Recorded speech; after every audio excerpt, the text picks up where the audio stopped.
There are hidden corners scattered throughout the Pokémon world where quiet design choices were made and slowly forgotten. Text speeds that change for a single character, paths that block you in one version of the game, yet quietly open in another, and sprite errors that slipped through testing all linger just beneath the surface. Some were simple mistakes that never got fixed, while others were deliberate choices that shaped how certain moments felt without us ever realizing why. Sometimes that feeling comes from a small Pokemon whose story is told through a cracked bone mask and what's never said out loud. Tonight, we're drifting through obscure details, the kind that only reveal themselves when you notice them. Before we drift any further, make sure to subscribe to never miss an upload. In the story of Pokemon Black and White, there's a character named N who carries himself differently than anyone else you encounter. His presence feels urgent somehow, like he knows exactly what he wants to say and refuses to waste a single second getting there. Game Freak built this feeling into the game through a hidden mechanic that most players never consciously notice, but absolutely feel. Whenever N appears on screen and begins speaking, his text speed is automatically set to the fastest possible setting, completely ignoring whatever speed you've chosen in your options menu. Even if you've selected the slowest text crawl, N's words still rush past at maximum velocity. This subtle choice creates a subconscious impression of conviction and certainty, as if his thoughts move too quickly to be slowed down by normal conversation rhythms. The effect is quiet but persistent, shaping how players perceive his character without ever announcing itself. You don't realize the game is doing this to you, but something about talking to N feels different from talking to anyone else. His dialogue carries weight because it moves with purpose, never pausing, never hesitating, always driving forward toward whatever truth he believes he's discovered.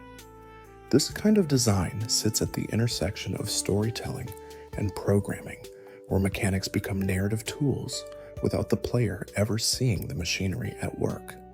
It's the sort of decision that requires someone to care deeply about how a character should feel, not just what they should say.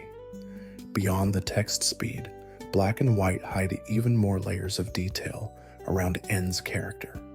Throughout the game, there are moments where you can receive some of his Pokémon, creatures like Zorua or Darmanitan, that he once traveled with before your paths crossed. If you choose to add these Pokémon to your team and carry them with you as you continue through the story, N will acknowledge their presence when you meet him again. He has unique dialogue programmed specifically for these encounters, lines that only trigger if those exact Pokémon are in your party at that moment. The game remembers which of his companions you've taken in, and N remembers too. This creates an emotional through line that most players will never experience because they don't realize the option exists. You could play through Black and White a dozen times and never see these hidden conversations, never hear N speak about the Pokémon you're carrying that once belonged to him. The developers built entire branches of dialogue that only appear under very specific circumstances, moments of recognition and loss that add depth to a character who already stands apart from everyone else in the narrative. It's the kind of attention to detail that suggests someone on the development team genuinely cared about making N feel real, not just scripted. As we drift a little deeper into this topic, it becomes clear that obscure details like these aren't mistakes or accidents. They're intentional choices made by people who understood that tiny adjustments to pacing and recognition could transform a character from memorable to unforgettable. N's text speed and his hidden dialogue exist in a space where most players will never consciously notice them, but where everyone will feel their effects. The urgency, the weight, the sense that this character is somehow different, it all comes from mechanics working quietly beneath the surface. In the third generation games, there's a location called Victory Road where players navigate through dark caves and challenging trainers on their way to the Pokémon League. Ruby and Sapphire featured a basement floor in this location with a specific ledge near a ladder that, if jumped over, would force you to take a long detour just to return to where you started. It's a small frustration, the kind of design choice that makes you wonder if anyone tested this section before releasing the game. What makes this ledge particularly interesting is that it only exists in certain versions. The Japanese and English releases of Ruby and Sapphire both feature this annoying ledge exactly as described, requiring players to navigate around it or accept the consequences of jumping down. However, in the Spanish, Italian, French, and German versions of these same games, someone decided to fix the problem. The ledge was cut in half, removing the detour entirely and making that section of Victory Road slightly less frustrating for players in those regions. This wasn't a bug or a glitch. It was a deliberate design change made between the initial release and the localized versions. Someone at Game Freak or one of the localization teams looked at that ledge, recognized it as poor level design, and chose to alter it for other language releases. What's curious is that they never went back and patched the Japanese or English versions, leaving players in those regions to deal with the original frustrating layout. This kind of regional variation reveals how game development actually works in practice. Different teams handle different versions, and sometimes improvements made in one region never make it back to the others. The ledge in Victory Road exists in a state of simultaneous presence and absence, depending on which cartridge you're holding. For some players, it's a minor annoyance they remember years later. For others, it never existed at all. The game's geography shifts depending on language, creating parallel versions of the same location that differ in small but meaningful ways. Another quiet oddity appears in Mahogany Town during the second-generation games. If you look carefully at the town map from above, there's a visual error that's easy to miss unless someone points it out directly. One of the trees in the town has its top portion slightly cropped off, cutting away part of the sprite for no apparent reason. It's not a functional problem. The tree doesn't break the game or cause any issues with navigation. It's simply an aesthetic mistake, a small oversight in how the map tiles were arranged when the town was designed. The cropped tree sits there in every version of gold, silver, and crystal, visible to anyone who looks closely enough, but insignificant enough that most players will never notice it exists. Errors like this are fascinating because they reveal the human element behind game development. Someone placed that tree sprite on the map, and either they didn't notice the cropping issue, or they did notice but decided it wasn't important enough to fix before the game shipped. It's possible the error was caught during testing, but deemed too minor to warrant delaying the release. Or perhaps it slipped through entirely, lost among thousands of other visual elements that needed to be checked and verified. Either way, the cropped tree in Mahogany Town has existed for over 2 decades now, a tiny imperfection frozen in the code of games that millions of people have played. These small mistakes accumulate over the course of a game's development, each one representing a decision point where someone chose not to fix something. Sometimes it's because the fix would take too long, sometimes because the error is barely visible, and sometimes because there are bigger problems demanding attention. The cropped tree doesn't matter in any practical sense, but it matters in the way all small details matter when you're trying to understand how a game was actually made. It's a fingerprint, a moment where the process became visible. In gold, silver, and crystal, the move Sonic Boom uses 2 different battle animations, depending on whether you're playing the Japanese version or the international release. The Japanese version displays one specific animation that would go on to become the standard representation of Sonic Boom in every game that followed. It's a clean, consistent visual that matches what players would expect from a move with that name. However, the international version made a strange choice during localization. Instead of keeping the Japanese animation, Sonic Boom was given the animation for Gust, a completely different move with a different type and different visual identity. There's no clear reason why this change was made. What makes this even more puzzling is that the switch was temporary. Every game after Crystal reverted back to the original Japanese animation, making the international version of Generation 2 games the only place where Sonic Boom looks like Gust. It's possible this was a simple error during the localization process, someone accidentally swapping animation files or misidentifying which move was which. Or perhaps there was a technical reason that made more sense at the time, but has since been lost to memory. Either way, the result is that Sonic Boom exists in two different visual forms depending on which version of the game you're experiencing. Animation swaps like this might seem trivial, but they affect how players understand the moves they're using.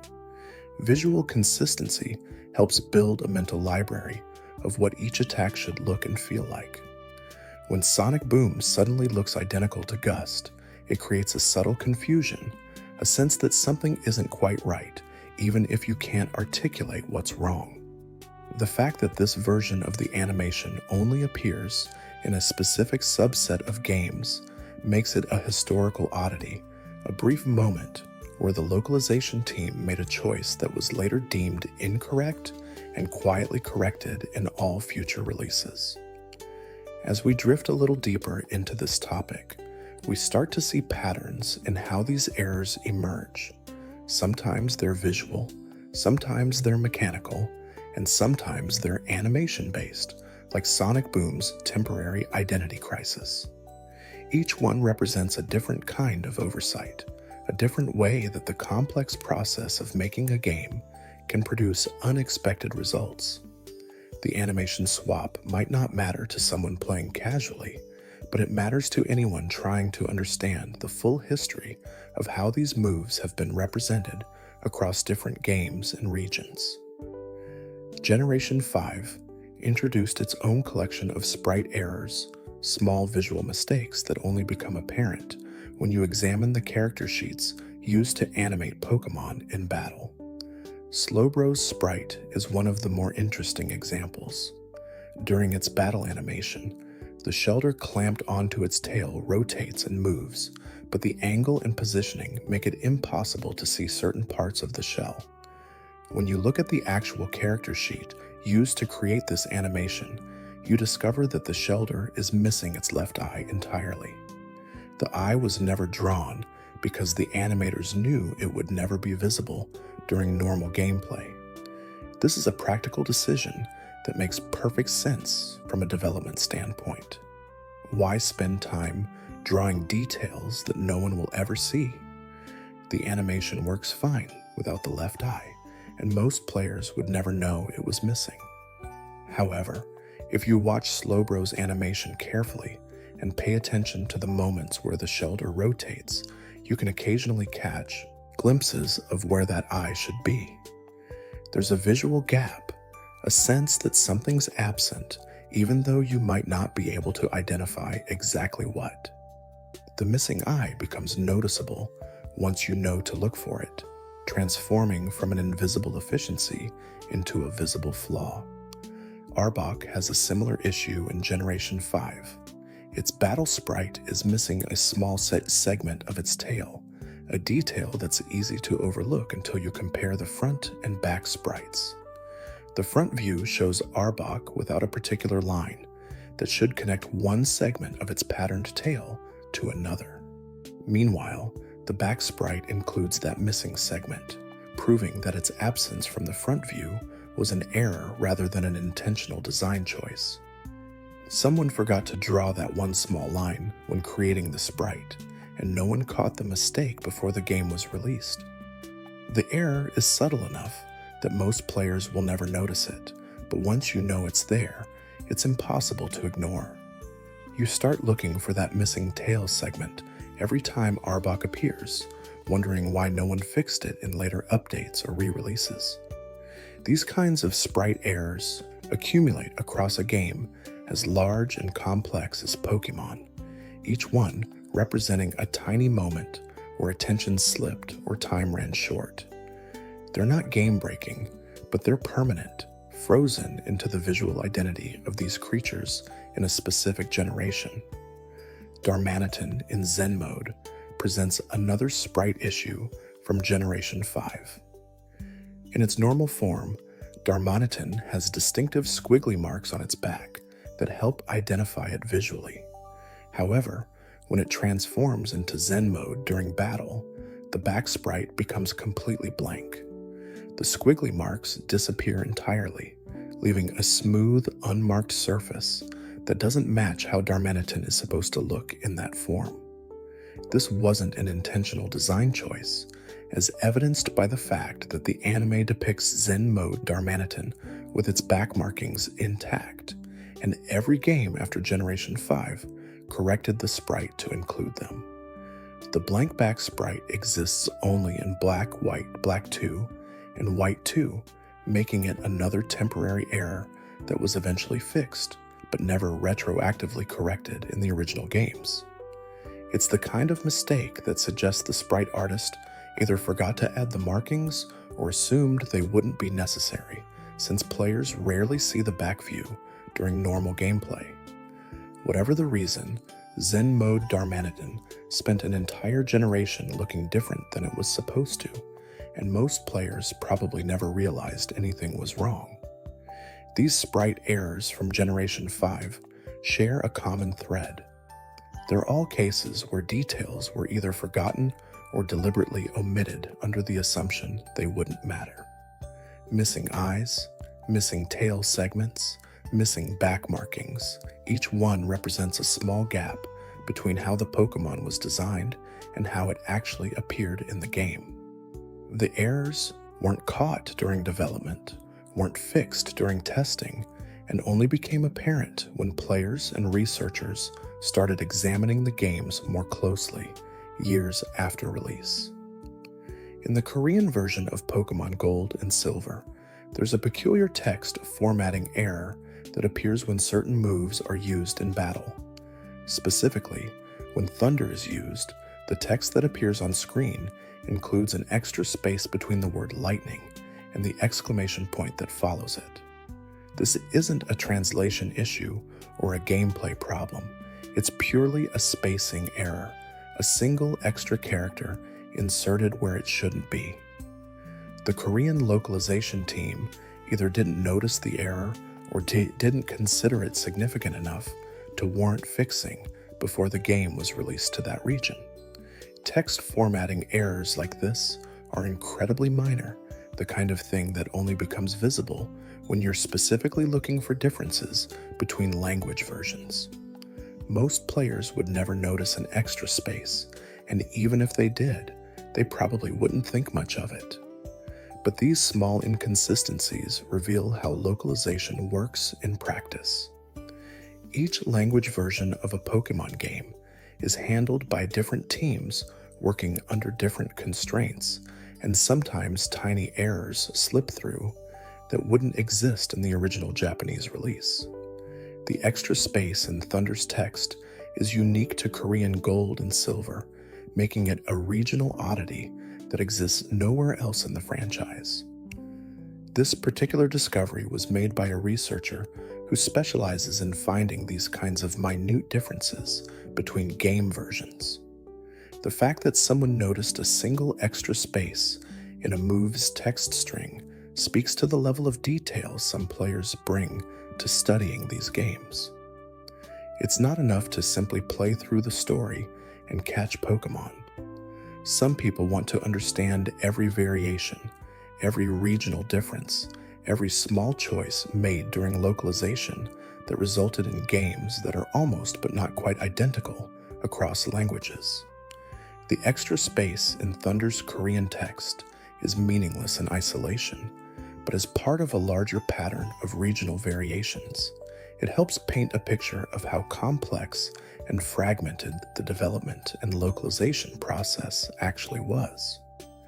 Before Generation 5, the moves Self-Destruct and Explosion functioned in a way that seems strange when you first learn about it. Both moves are known for dealing massive damage by sacrificing the user, and their base power stats were listed as extremely high numbers to reflect this. However, the actual damage calculation didn't work the way it appeared to. Instead of using their listed base power directly, these moves had a hidden mechanic where they halved the opponent's defense stat before calculating damage. This meant the effective power was much lower than the numbers suggested, but the end result felt appropriately devastating because defense was being cut in half. The reason for this unusual implementation comes down to technical limitations. Storing a move's base power as 400 or 500 would have required too much memory for just 2 moves in the earlier games. By using a lower base power and having defense instead, the developers achieved the same damage output while using less data. It's a clever workaround, the kind of solution programmers find when they're working within strict memory constraints and need to make every byte count. The mechanic worked perfectly from a gameplay perspective, but the underlying math was completely different from what players assumed when they saw those high base power numbers. This hidden calculation method existed for multiple generations before being changed in Black and White, where Self-Destruct and Explosion were recalibrated to work more straightforwardly. The defense halving mechanic was removed, and the moves were given new base power values that actually reflected how the damage was being calculated. For players who had been using these moves for years, the change was mostly invisible. The moves still did heavy damage and still knocked out the user. But for anyone interested in the underlying mechanics, the shift from a hidden defense reduction to a standard damage calculation represented a significant change in how the game's code handled these particular attacks. The choice to initially use defense halving instead of higher base power values reveals how much creativity went into working around hardware limitations. The developers couldn't waste memory on larger numbers, so they found a different path to the same destination. It's the kind of elegant solution that only becomes visible when you start digging into how damage calculations actually work behind the scenes. Most players will never know or care about the difference, but for those who study game mechanics, it's a fascinating glimpse into the practical challenges of programming a game on limited hardware.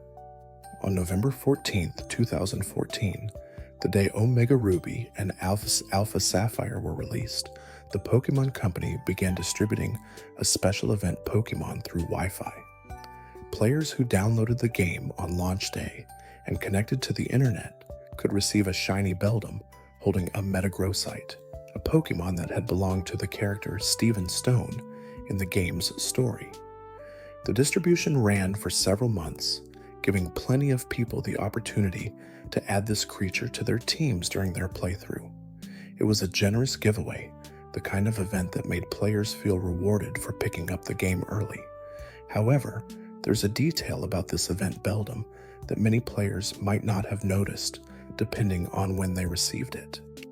If you obtained the Beldum at the very beginning of your game, before accumulating much playtime, it came with the move Hold Back, an event-exclusive move that functions similarly to False Swipe. But if you waited until later in your playthrough to download the Beldum, after your game had registered a certain amount of time played, the Beldum would know Zen Headbutt instead.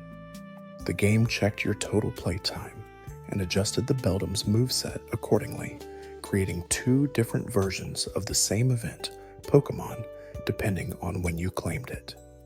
This time-based variation wasn't announced or explained anywhere in the event's promotional materials. Players who received the Beldum early might never know that a later version existed with a different move, and players who received it later might not realize they missed out on Holdback. The mechanic created an invisible fork in the event, a branching path that players traveled without knowing they were making a choice. It's the kind of hidden detail that only becomes apparent when people start comparing their event Pokémon and realize they're not quite identical. The fact that the game tracked playtime and used it to determine which moveset to give reveals a level of complexity in how event distributions were programmed. Someone had to write code that checked your save file's total hours, compared it against a threshold, and selected the appropriate moveset based on that comparison. It's not a complicated system, but it's also not necessary for a simple event distribution. The developers could have just given everyone the same Beldum with the same moves. Instead, they chose to create variation to make the event slightly different depending on when you engaged with it during your playthrough. As we drift a little deeper into this topic, we start to see how event Pokémon often carried hidden layers of programming that most players never encountered. The Shiny Beldum's time-based moveset is just one example of how distributions could be more complex than they appeared on the surface.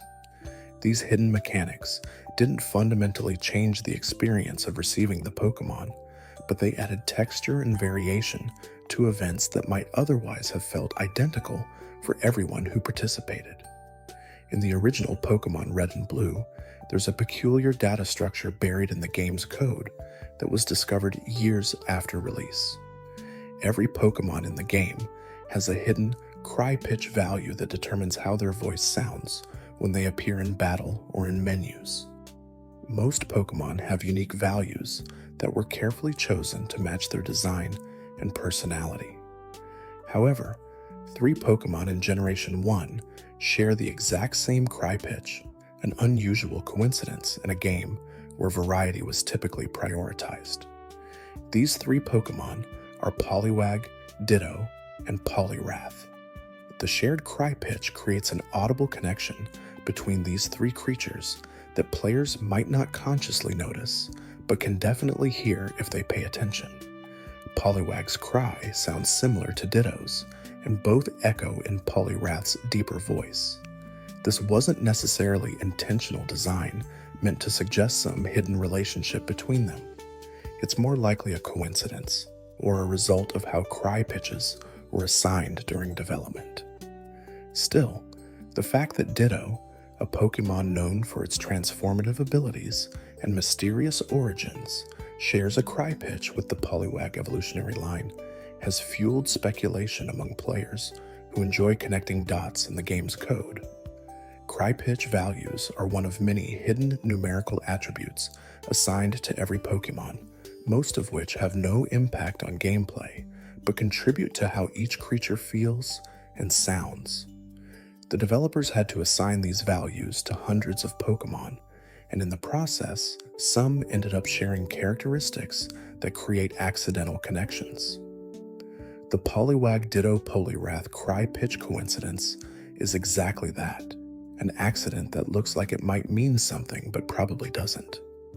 It's the kind of detail that only emerges when people start examining the raw data files and comparing values across the entire roster. What makes this interesting isn't whether the connection was intentional, but rather that players care enough to look for these patterns in the first place. Cry pitches are invisible during normal gameplay. You hear the result, but you don't see the number behind it. Yet someone went through the game's data, extracted every cry pitch value, and noticed that these 3 Pokémon matched. That level of attention reveals how deeply some players engage with these games, searching for meaning in places where meaning might not actually exist, but could theoretically have been hidden. The Pokémon anime introduced Ash's Pikachu in the very first episode, establishing it as the face of the franchise and one of the most recognizable characters in gaming history. However, Pikachu's portrayal in the anime differs from its stats and behavior in the games in several notable ways. In the show, Pikachu is depicted as exceptionally powerful, capable of taking down much larger and theoretically stronger Pokémon through determination and bond with its trainer. This portrayal influenced how many players perceived Pikachu when they encountered it in the games, even though the actual stats don't support the anime's version of events. In the games, Pikachu is a mid-tier electric type with decent speed but relatively low attack and defense stats. It's perfectly usable for a casual playthrough, but it's not particularly powerful compared to other electric types available in most games.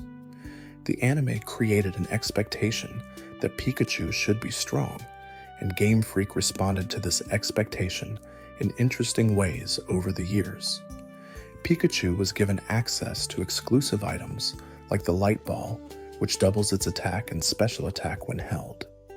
This item exists specifically to make Pikachu viable in competitive contexts, closing the gap between its actual stats and its perceived strength based on the anime.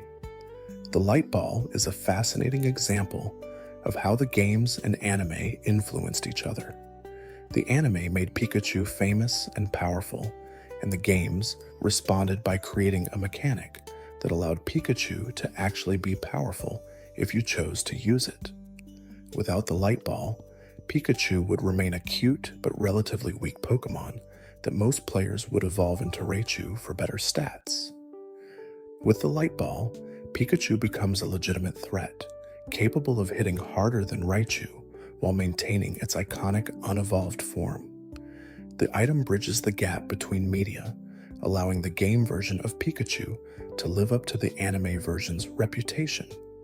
This relationship between the anime and the games created a unique situation where a Pokémon's cultural importance began influencing its mechanical design. Pikachu wasn't given special treatment because it was strong in the games. It was given special treatment because it was culturally significant. The Light Ball exists because millions of people around the world recognize Pikachu and expect it to be powerful. Game Freak responded to that expectation by creating a tool that made it true, even though the base stats never changed. In Pokémon Stadium for the Nintendo 64, there's a hidden detail in how Pokémon are displayed during battles that most players would never notice without specifically looking for it. When a Pokémon appears on screen, the game renders it as a three-dimensional model rather than the two-dimensional sprites used in the Game Boy games. These models were groundbreaking at the time, offering the first fully polygonal representations of Pokémon that players could see in full three-dimensional space. However, not all the models were created with the same level of detail. Some Pokémon models in Stadium were given highly detailed textures and animations, with attention paid to every scale, feather, or fur pattern. Others received much simpler treatment, with flat colors and minimal texture work. The disparity in model quality wasn't random. It corresponded roughly to how popular or prominent each Pokémon was expected to be. Starter Pokémon, legendaries, and fan favorites received more detailed models, while less popular or rarely used Pokémon got simpler representations. This was a practical decision driven by time and resource constraints. The development team couldn't give every single Pokémon the same level of detail, so they prioritized the ones players were most likely to use. The result is that Stadium's Pokémon models exist on a spectrum of visual quality. If you're using Charizard or Mewtwo, you're seeing some of the best modeling work the game has to offer. If you're using a more obscure Pokémon like Sunflora or Quillfish, you're getting a functional but less impressive model. This difference is subtle during normal gameplay when you're focused on choosing moves and winning battles. But if you pause and examine the models closely, the variation in texture detail and animation complexity becomes apparent. This approach to model quality reveals the realities of game development on the Nintendo 64, where polygon budgets and texture memory were both strictly limited. The team had to make choices about where to invest their time and resources, and they chose to focus on the Pokémon they expected players to care about most. It's a pragmatic solution that resulted in a better overall game, even if it meant some Pokémon didn't receive the same visual treatment as others. The hidden hierarchy of model quality in Stadium reflects broader patterns in how game developers allocate resources under constraints. In Pokémon Colosseum and XD Gale of Darkness for the GameCube, there's an unusual save file corruption glitch that can occur under very specific circumstances. If a player saves their game while standing in a particular location and then attempts to load that save file on a different memory card, the game can fail to recognize the save data correctly. This results in either a corrupted file that won't load or a file that loads but places the player character in an incorrect location with broken collision detection. The glitch is rare because it requires transferring save data between memory cards, something most players never did. However, for players who did transfer their saves, perhaps to play on a friend's console or to back up their progress, the corruption glitch could result in lost hours of gameplay. The problem stemmed from how Colosseum and XD stored location data in the save file. The games used a coordinate system that referenced specific points in the game world, and when that data was loaded onto a different memory card with slightly different formatting, the coordinates could become misaligned. The game would try to place the player character at the saved coordinates, but those coordinates no longer pointed to a valid location, resulting in the character spawning inside walls or falling through the floor into empty space. Game Freak never officially acknowledged this glitch or released a patch to fix it. The issue was too rare to warrant major attention, affecting only a small subset of players who happened to transfer their saves in exactly the wrong way. For most people, Colosseum and XD worked perfectly fine, and the save file corruption glitch remained an obscure footnote in the game's history. But for the players who encountered it, the glitch was devastating, potentially destroying save files that represented dozens of hours of progress. The lack of an official fix meant that players had to learn through word of mouth to avoid transferring saves or to only transfer them while standing in safe locations. This glitch illustrates the fragility of save data in older games, where file corruption could occur for reasons that had nothing to do with the player's actions. Modern games typically include more robust error checking and recovery systems to prevent this kind of data loss. But Colosseum and XD were developed in an era when save systems were less sophisticated, and the unusual edge cases like memory card transfers could expose vulnerabilities that weren't anticipated during testing. The corruption glitch exists as a reminder that game saves are just data files, and data files can break when handled in unexpected ways. The Pokémon trading card game for the Game Boy Color includes a hidden mechanic related to how the AI opponents build and use their decks. Each AI trainer in the game has a predefined deck list that they'll use during battles, but the game also includes a randomization element that slightly varies which cards they actually draw and play. This creates the illusion that the AI is making strategic decisions, when in reality it's following a script with some random variation to keep battles from feeling completely identical every time you face the same opponent. The randomization is subtle enough that most players won't notice the pattern, but predictable enough that experienced players can learn to anticipate what the AI will do. What's interesting about this system is how it balances consistency and variety. If the AI always played the exact same cards in the exact same order, battles would become trivial once you figured out the pattern. But if the AI was truly random, it might make nonsensical plays that broke the illusion of facing a thinking opponent. The trading card game's solution was to give each AI a fixed deck and strategy, then add just enough randomness to make each battle feels slightly different. The AI will generally try to play its strongest cards and make reasonable decisions, but the specific order and timing will vary from battle to battle. This kind of semi-random AI behavior is common in older games where processing power wasn't sufficient to create genuinely intelligent opponents. The developers had to fake strategic thinking through a combination of scripts and randomness, hoping that players wouldn't notice the smoke and mirrors. In the trading card game, this approach works remarkably well. The AI feels competent without being unfair, and battles remain engaging even after you've figured out the general patterns. The hidden randomization mechanic makes the game more replayable than it would be if every battle was completely deterministic. For players who study the game deeply enough to understand how the AI works, the illusion breaks down. You start to see the patterns, to recognize which cards each opponent favors and how they'll typically respond to your moves. But for most players experiencing the game casually, the AI feels smart enough to be challenging without being frustratingly difficult. That balance, achieved through hidden randomization layered over scripted decks, represents effective game design working quietly beneath the surface to create a satisfying experience.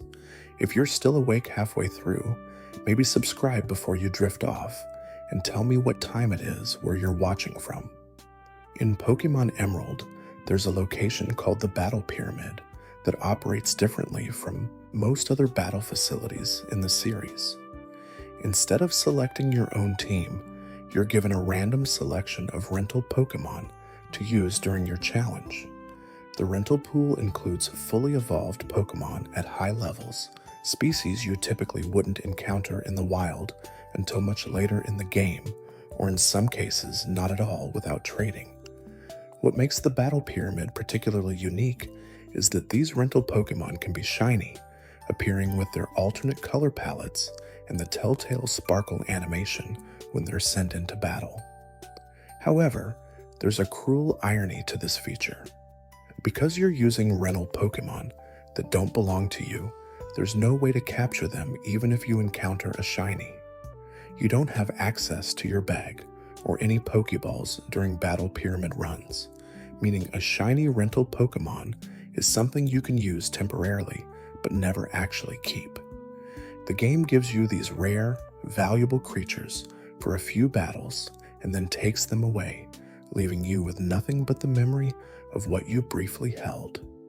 For players who value shinies, encountering one in the Battle Pyramid is bittersweet at best. The existence of shiny rental Pokémon in the Battle Pyramid feels almost taunting. Game Freak programmed the possibility of these creatures appearing, knowing full well that players couldn't keep them.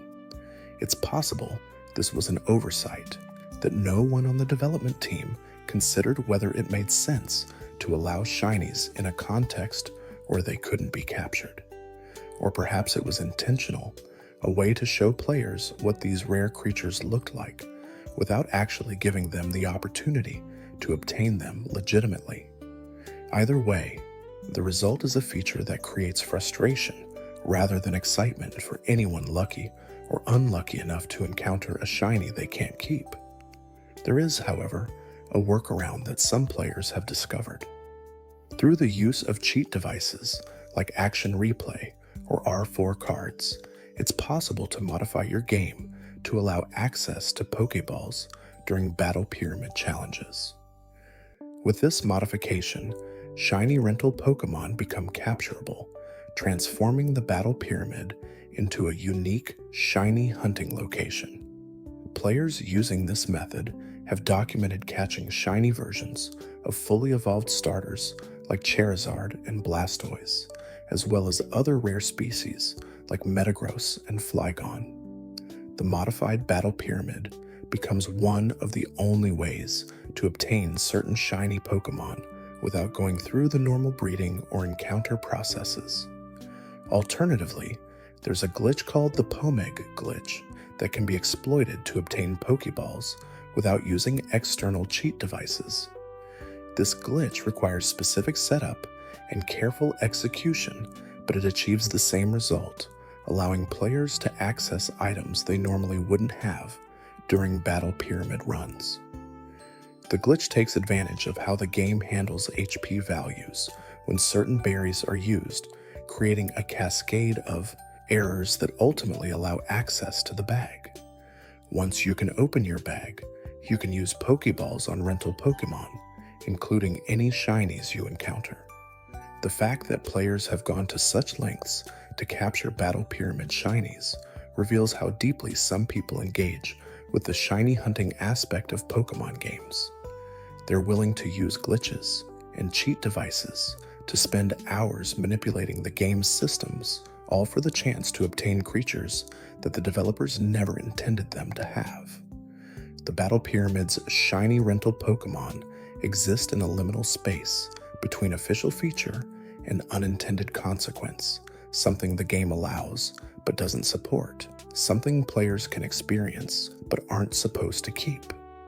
In Pokemon Rumble for WiiWare, there's a delightful hidden detail in the game's ending sequence that most players would only see once and might not even notice.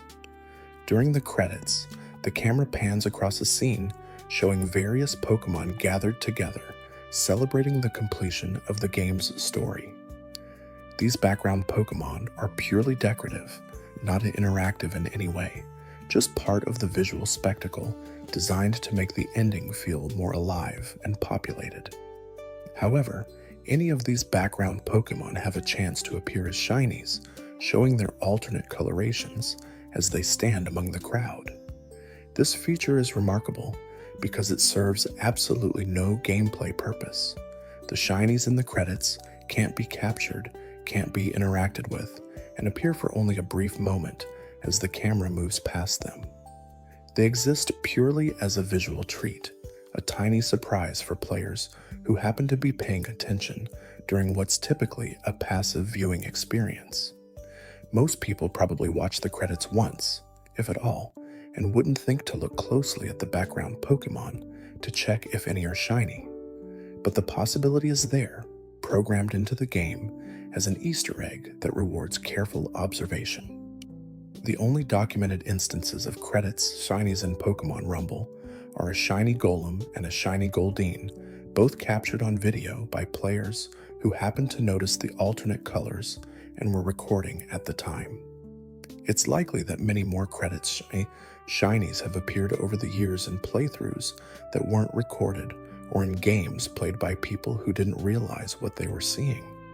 The rarity of these findings speaks to how subtle the feature is and how few players actually look closely at the credits sequence. It's the kind of detail that could easily exist in a game for years without anyone noticing. What makes this feature particularly charming is its pointlessness. Game Freak didn't need to program credits shinies. They serve no function, provide no reward, and most players will never see them. But someone on the development team decided it would be fun to include them anyway, to add one more layer of surprise to a game that was already full of colorful, toy-like Pokemon. The credits as shinies are a gift to players who pay attention, a small acknowledgement that even the ending sequence could be special if you looked closely enough. This kind of hidden detail represents game development at its most playful. The credits shinies don't exist because they're necessary or because they improve the game in any measurable way. They exist because someone thought it would be delightful, and that was reason enough to add them. In a medium often dominated by metrics and player retention strategies, these tiny moments of unnecessary charm stand out as reminders that games can include things simply because they're fun to discover.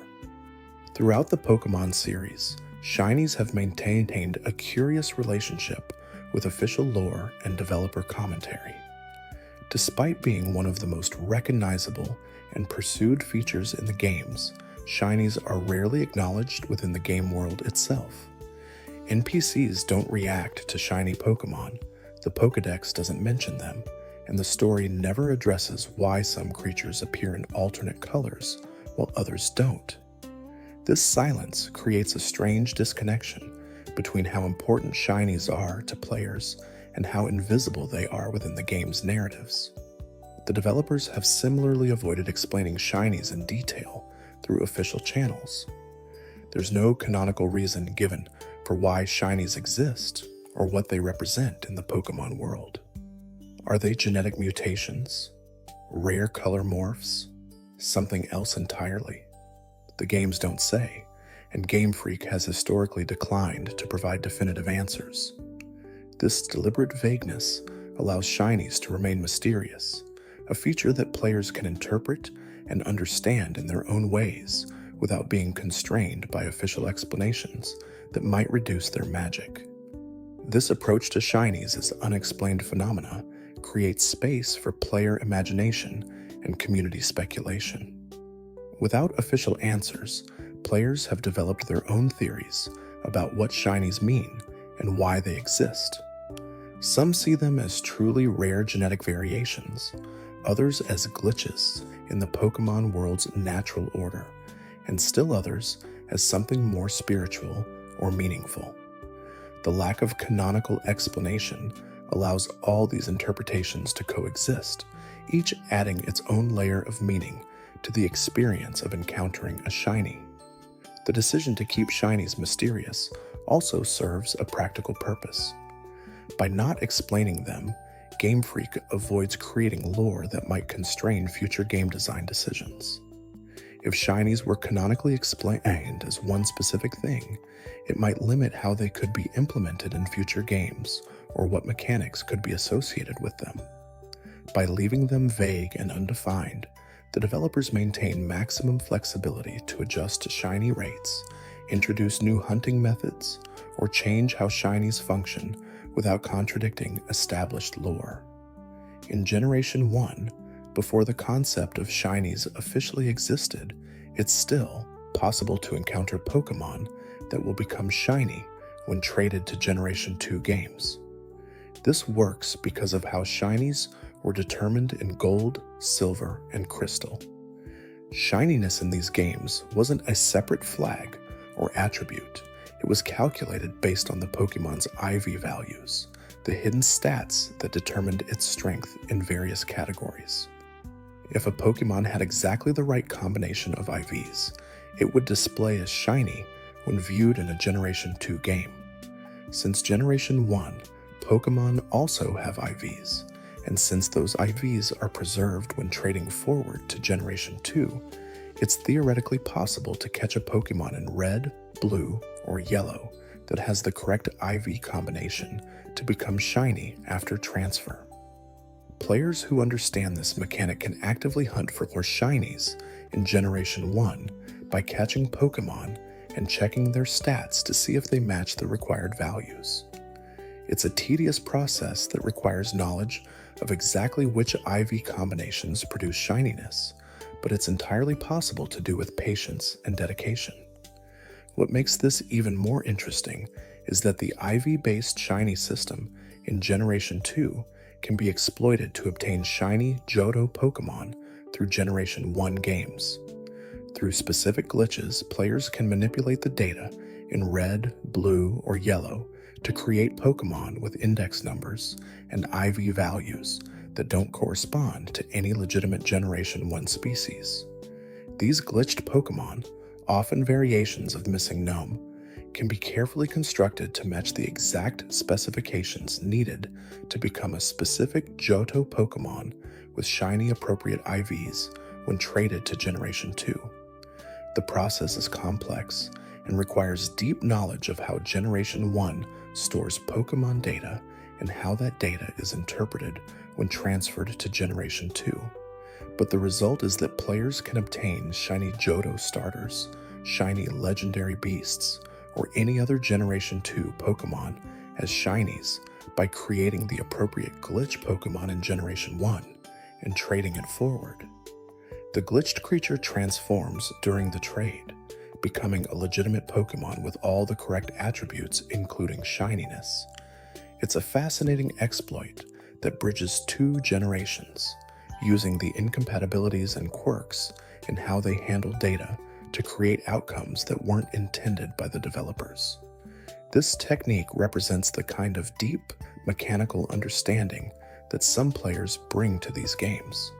It's not enough to simply play through the story or even to hunt for shinies through normal methods.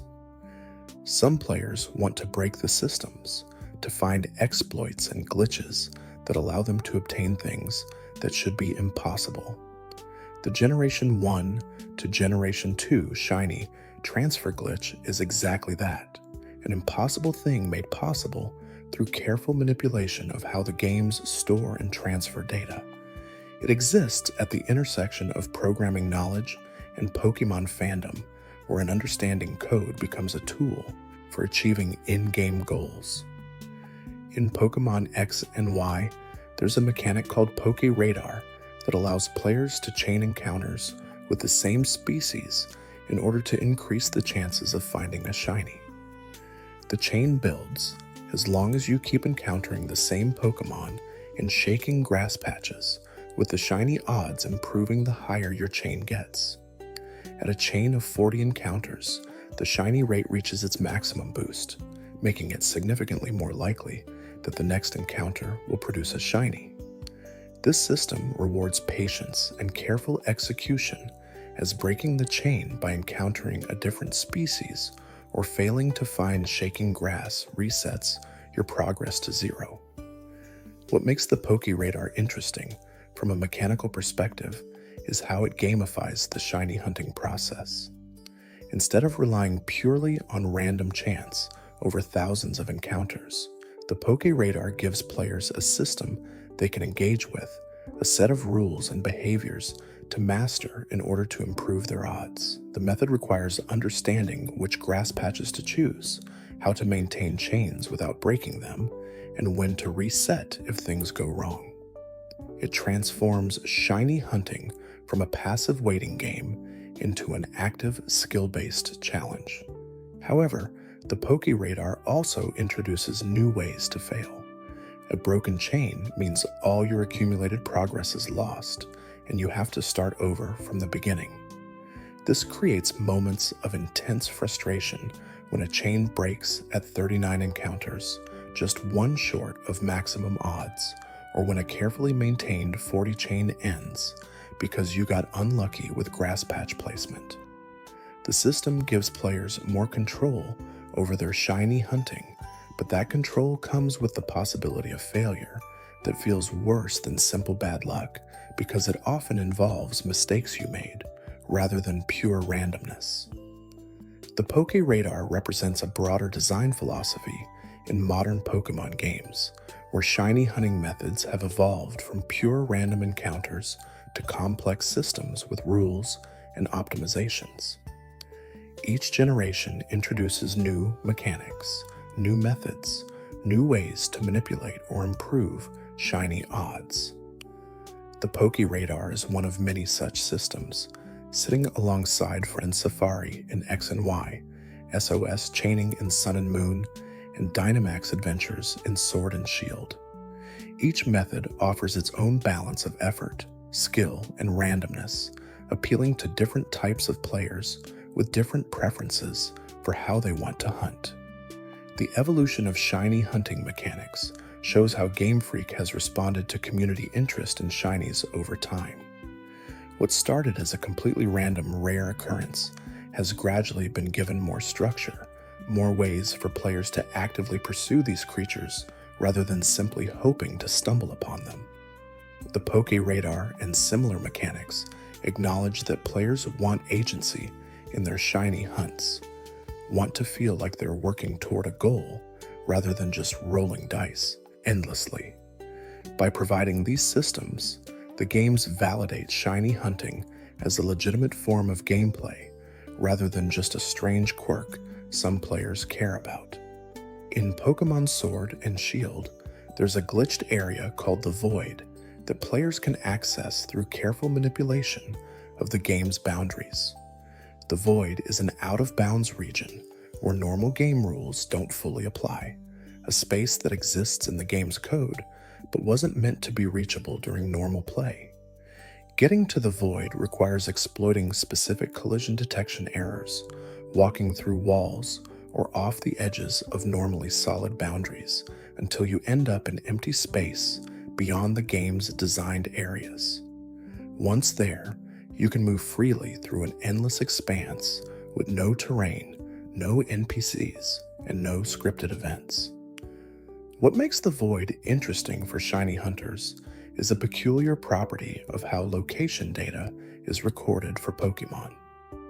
The game stores where each Pokémon was caught or hatched, and normally this would be a specific route, city, or landmark with a proper name. But in the void, far enough from any named location, the game defaults to marking Pokémon as being from a faraway place, the same generic location tag used for Pokémon transferred from older generations. By bringing eggs to the void and hatching them there, players can obtain Pokémon with the faraway place tag, even though they were actually hatched in the current game. This creates opportunities for interesting and slightly deceptive shiny hunting. A player could hatch a shiny Pokémon that only exists in Generation 8, something that couldn't possibly have been transferred from an older game, yet have it display the faraway place location tag that normally indicates a transfer. This creates a small mystery, a Pokémon whose origin doesn't quite make sense at first glance. For players who enjoy the collector aspect of Pokémon, having shinies with unusual or impossible location tags adds another layer of interest to their collection. The void itself represents the kind of unintended space that exists in most open-world games, areas beyond the boundaries that players were never supposed to reach. In Sword and Shield, these spaces are particularly accessible due to how the wild area's collision detection works, allowing players to clip through barriers more easily than in previous games. Once the void was discovered, it became a popular destination for players interested in exploiting its properties, not just for the faraway place location tag, but also for accessing certain areas early or triggering events out of their intended sequence. As we drift a little deeper into this topic, we encounter the question of what counts as legitimate gameplay. The void isn't supposed to be accessible, and using it to obtain Pokémon with unusual location tags could be seen as a form of cheating, even though no external devices or modified software are required. Yet the void exists entirely within this game's normal code, reachable through actions the game allows even if it doesn't intend them. This ambiguity creates space for players to decide their own boundaries around what feels acceptable and what doesn't. The relationship between Pokémon games and glitches has always been complicated. Some glitches, like the missing no exploit in Generation 1, have become beloved parts of the series' history, widely used and fondly remembered. Others, like the void in Sword and Shield, exist in a grayer area where their use depends on an individual player ethics and goals. Game Freak's response to these glitches has varied over time, sometimes patching them out in updates and sometimes leaving them intact, perhaps recognizing that part of the community enjoys finding and exploiting these unintended features.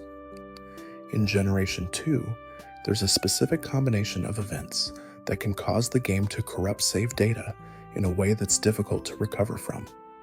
If a player saves their game while the battery is low, and that battery dies during the save process, the save file can end up partially written, containing some correct data and some garbage values that the game can't properly interpret.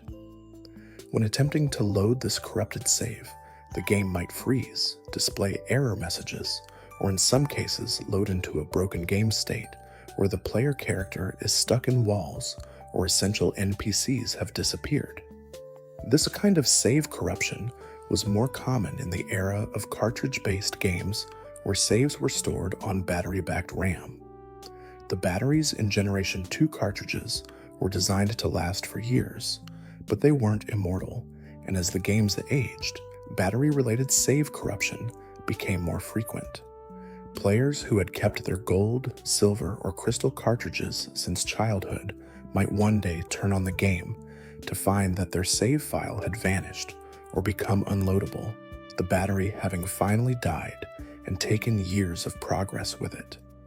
The emotional impact of losing a save file to corruption can't be overstated.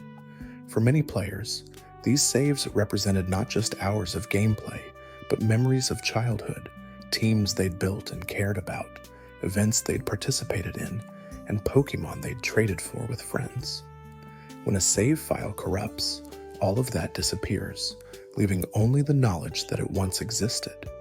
Modern games with cloud saves and backup systems have made this kind of loss less common, but for Generation 2 players, save file corruption was a real risk that hung over every playthrough. Game Freak eventually addressed the battery issue in later re-releases of Generation 2 games, moving to flash memory storage that didn't require a battery to maintain saves. The Virtual Console releases of Gold, Silver, and Crystal on the 3DS use emulation with save states that persist without physical batteries, making corruption much less likely. But for players with original cartridges, the battery remains a ticking clock, a component that will eventually fail and potentially take the save data with it when it goes.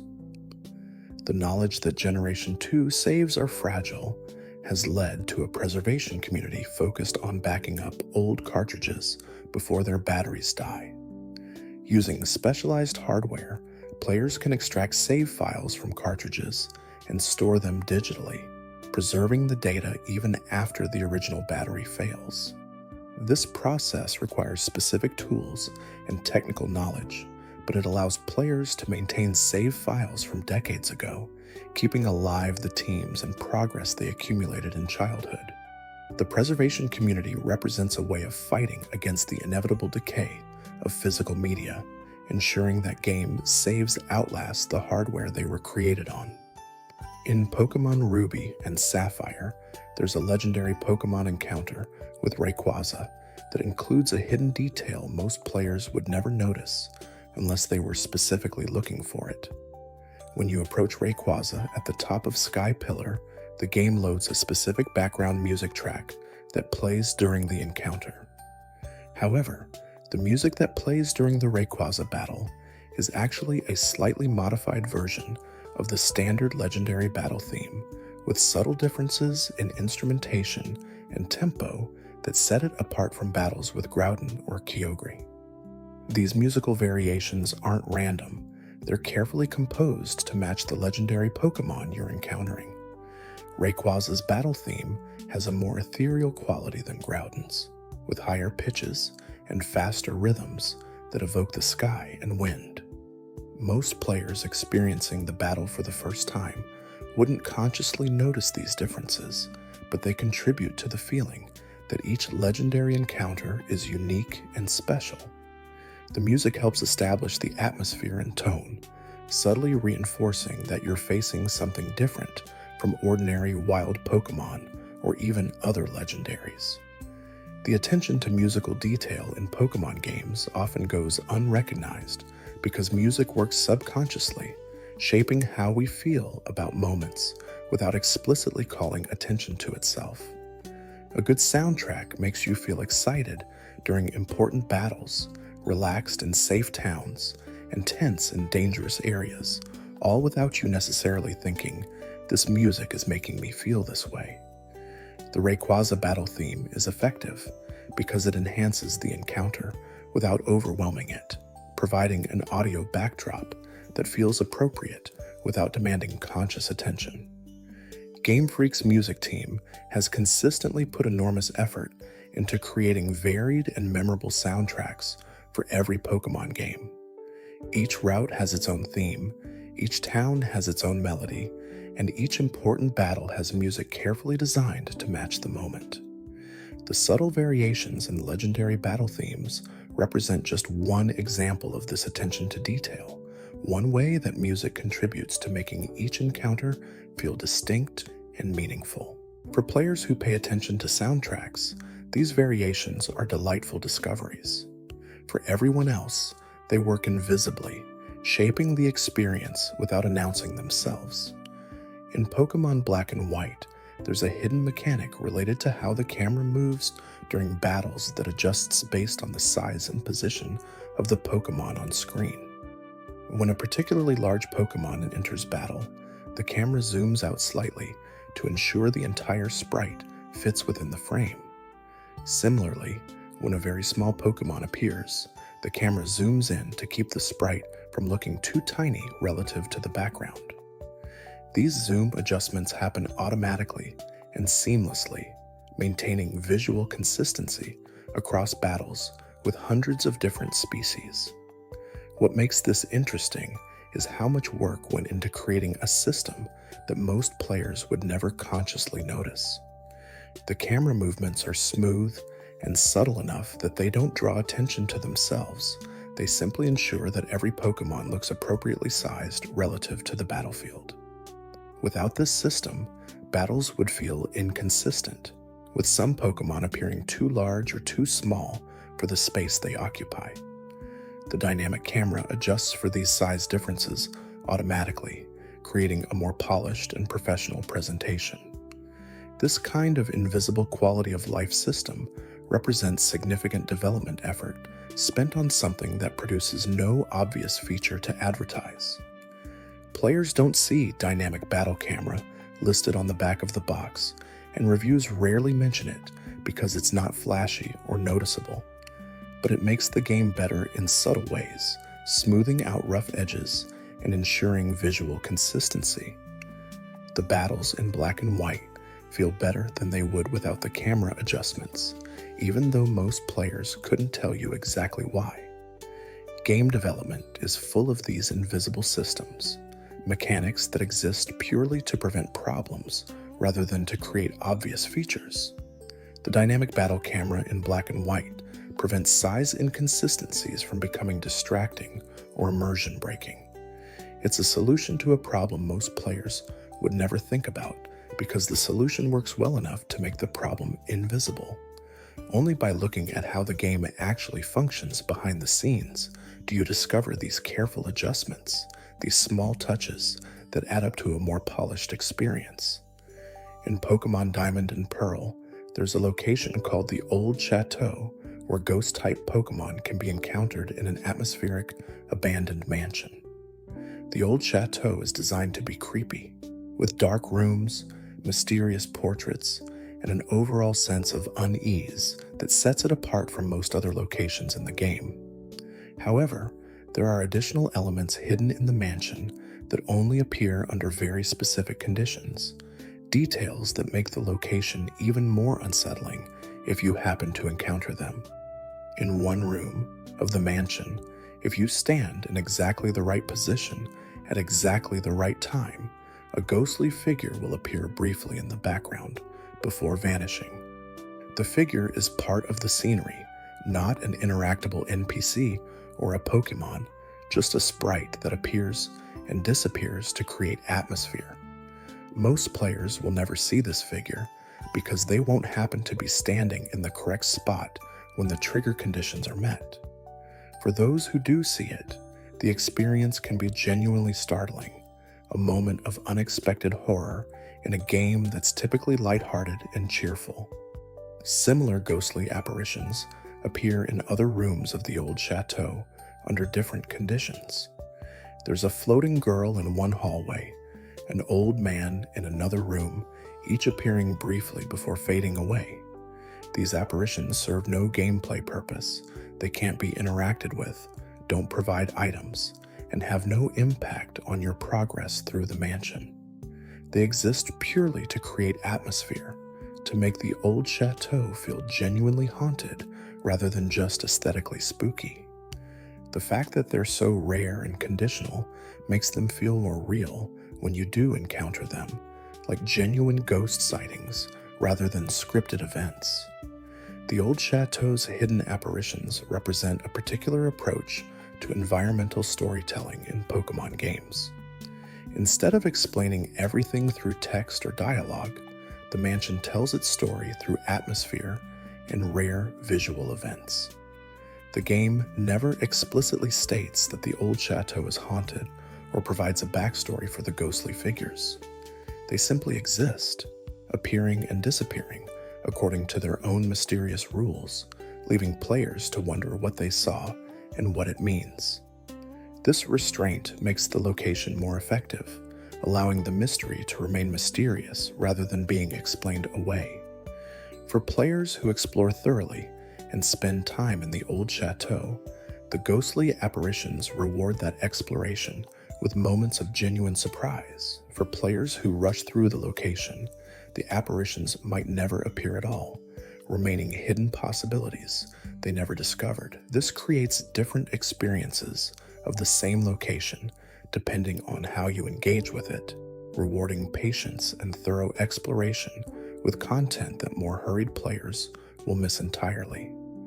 The old chateau becomes what you make of it, an ordinary mansion if you pass through quickly, or a genuinely unsettling haunted house if you take the time to explore. In Pokémon Sun and Moon, there's a feature called Festival Plaza that serves as a hub for online multiplayer features and mini-games. The plaza includes various shops and facilities that you can unlock and upgrade by participating in activities and spending festival coins earned through missions and interactions with other players. However, one of the features in Festival Plaza has an extremely low drop rate that makes it nearly impossible for most players to obtain without excessive grinding. This feature is a specific type of rare shop called the Big Dreams Lottery Shop, which has less than a 1% chance of appearing in your plaza rotation. The Big Dreams Shop is valuable because it offers rare items and services that can't be easily obtained elsewhere in the game. However, because the shop appears so rarely in the random rotation of available facilities, many players will complete the entire game without ever seeing it. The low appearance rate creates a situation where players who want access to the Big Dreams Shop have no reliable way to make it appear. They simply have to keep refreshing their plaza and hoping to get lucky. This randomness frustrates players who value efficiency and planning, as there's no skill or strategy that can improve your odds of seeing the shop. The Festival Plaza's random rotation system represents a design choice that prioritizes long-term engagement over immediate player satisfaction. By making certain features rare and random, the game encourages players to return repeatedly, checking their plaza regularly to see if the desired shop has appeared. This approach can work to maintain player interest over months or years, but it can also frustrate players who feel like they're being asked to waste time on meaningless repetition. The Big Dreams Shop's extreme rarity pushes this design philosophy to its limits, creating a feature that's so rare it might as well not exist for many players. For players who do eventually encounter the Big Dreams Shop, the moment feels rewarding precisely because it's so rare. The rarity creates value, making the shop feel special and worth using when it finally appears. This is the intended effect of the random rotation system, to create moments of excitement and discovery when rare elements show up. However, for every player who experiences that excitement, there are likely many more who never see the shop at all and simply feel frustrated by the lack of control over which facilities their plaza offers. The system succeeds at creating rare, exciting moments, but potentially at the cost of alienating players who don't have the patience for extreme randomness. In Pokémon Platinum, there's a side quest involving the legendary Pokémon Giratina that includes a hidden detail about how the game tracks which Pokémon you've caught. If you defeat Giratina during your first encounter, instead of catching it, the Pokémon will respawn after you become champion, giving you another opportunity to catch it. However, the game stores a flag indicating that you defeated Giratina once, and this flag affects certain NPC dialogue throughout the game. One specific NPC will have different dialogue if you defeated Giratina versus if you caught it on the first encounter, acknowledging your choice in a way that most players would never notice. This kind of reactive dialogue represents the level of detail that Pokémon games sometimes include to acknowledge player choices. The game is tracking what you do and adjusting small elements of the world to reflect your actions. Most players won't encounter the alternate dialogue because they'll either catch Giratina on the first try or won't happen to talk to that specific NPC after defeating it. But for players who do encounter both versions of the dialogue, it creates a sense that the world is responding to their actions, that their choices matter even in small ways. The decision to include this kind of reactive content speaks to a development philosophy that values detail and reactivity even when most players won't see it. Programming alternate dialogue for a single NPC based on whether the player caught or defeated a legendary Pokémon is extra work that produces minimal obvious benefit. Most players will experience only one version of the dialogue and won't know the alternative exists. Yet the developers included it anyway, creating depth and reactivity that rewards thorough exploration and multiple playthroughs. These hidden reactive elements accumulate across Pokémon games, creating worlds that feel more alive and responsive than they might appear at first glance. Not every NPC has dynamic dialogue, and not every choice you make is acknowledged, but enough of them are that the games feel like they're paying attention to what you do. The Giratina dialogue flag in Platinum is just one example of many such details, a small acknowledgement that the game knows what you did and is adjusting itself accordingly. In Pokémon Fire Red and Leaf Green, there's a mechanic related to the V's Seeker item that allows you to rebattle trainers you've already defeated. The V's Seeker can be used repeatedly to check if any trainers in your current area are ready for a rematch, with availability determined by a combination of time, past, and random chance. However, there's a hidden element to how the Visa Seeker determines which trainers will be available. Certain trainers have higher or lower priority in the availability calculation, meaning some trainers will offer rematches more frequently than others, even though the game never explains this priority system. The priority system isn't documented anywhere in the game, and most players would assume that trainer availability is completely random or based purely on time. However, data miners have discovered that each trainer has a hidden priority value that affects how often they appear as available for rematches. Trainers with high priority values will show up ready for battle more frequently when you use the Visa Seeker, while low priority trainers will rarely be available even if you've been away from the area for a long time. This hidden priority system creates an invisible tier of trainer availability that shapes the player's experience without their knowledge. Players who frequently use the V's Seeker for grinding or money-making will start to notice that they battle certain trainers much more often than others, but they might attribute this to luck rather than realizing it's a designed system. The trainers who appear most frequently become familiar opponents, while low-priority trainers might only be battled once or twice, despite dozens of Visa Seeker uses in their area. The choice to implement a priority system rather than purely random availability suggests that Game Freak wanted some control over which trainers players would encounter most frequently during Visa Seeker grinding. Perhaps high-priority trainers offer better experience or money, making them more valuable rematches. Or perhaps the system was designed to create variety by ensuring that not every trainer has an equal chance of appearing, preventing the Visa Seeker experience from feeling too uniform. Whatever the reason, the hidden priority values create an invisible structure beneath what appears to be a simple, random system. In Pokémon Omega Ruby and Alpha Sapphire, there's a feature called Dex Nav that allows players to search for specific Pokémon in the wild with enhanced abilities or moves. The Dex Nav shows a silhouette of potential Pokémon in the area and lets you sneak up on them for a chance to encounter species with unusual properties. However, The Dex Nav also includes a hidden level system that tracks how many times you've encountered each species, with higher levels unlocking better potential Pokémon with improved IVs, hidden abilities, and egg moves. The Dex Nav level system isn't explained clearly in the game, and many players use the feature without realizing that their searches of Pokémon are becoming the more effective the more they use it.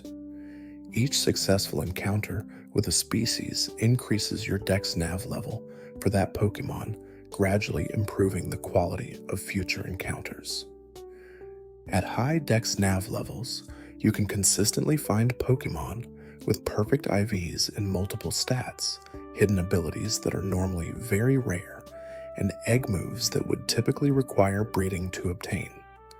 This turns the Dex Nav into a powerful tool for players who understand how it works, but a mediocre feature for those who don't. The lack of clear explanation creates a knowledge gap between players who research mechanics online and those who rely only on in-game information. Players who understand Dex Nav levels can use the feature to hunt for competitive-ready Pokémon with excellent stats and rare abilities. Players who don't understand the system might use the Dex Nav casually without realizing they're missing out on its full potential. This knowledge gap is common in Pokémon games, where many powerful mechanics exist but aren't clearly explained, creating an information hierarchy where knowledgeable players have significant advantages. The Dex Nav level system represents a trend in modern Pokémon games toward complex, layered mechanics that reward deep engagement and research. Simple surface-level use provides basic benefits, but understanding the underlying systems unlocks much more powerful applications. This design encourages players to engage with online communities, guides, and data mining resources to learn how features truly work. For some players, this research and optimization is part of the fun. For others, it's frustrating to discover they've been using features inefficiently because the game didn't explain them properly. In Pokémon Mystery Dungeon Explorers of Sky, there's a hidden mechanic related to how Wonder Mail missions are generated that can occasionally produce impossible or glitched missions. Wonder Mail allows players to share missions with others by exchanging codes, with each code representing a specific dungeon objective. However, the code generation system sometimes produces missions with parameters that can't actually be completed, such as requesting an item that doesn't exist in the specified dungeon or asking you to recruit a Pokémon that never appears in that location.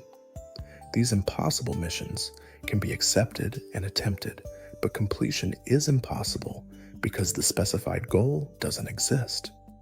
Players who receive impossible Wonder Mail codes might spend hours searching for the required item or Pokémon without realizing the mission is broken. The glitched mission generation isn't common, but it happens often enough that communities sharing Wonder Mail codes have learned to verify missions before distributing them widely. Some impossible missions have become infamous in the Mystery Dungeon community, known broken codes that circulated before players realized they couldn't be completed. The existence of impossible Wonder Mail missions reveals limitations in the code generation system.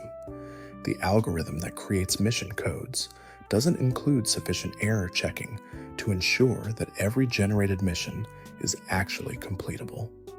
It can produce codes that point to valid dungeons with valid objectives, but the combination of dungeon and objective doesn't work because the required element isn't present in that specific location. This kind of edge case in procedural generation shows how complex systems can produce unexpected results that developers didn't anticipate during testing.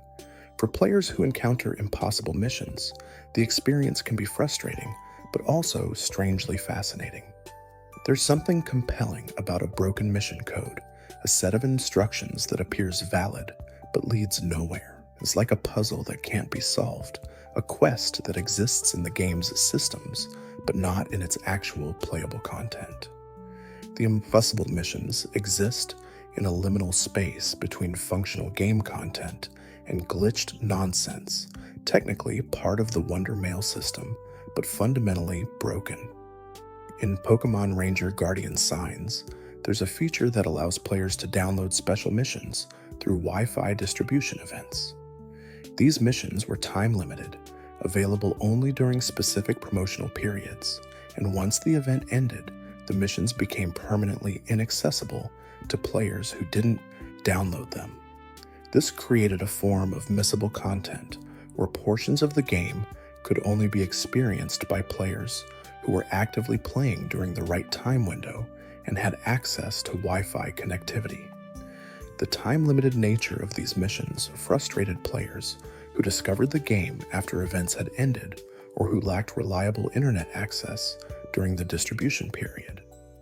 Unlike main series Pokémon games, where event distributions typically provided Pokémon that could be traded from other players, the Ranger missions were tied to individual save files and couldn't be shared.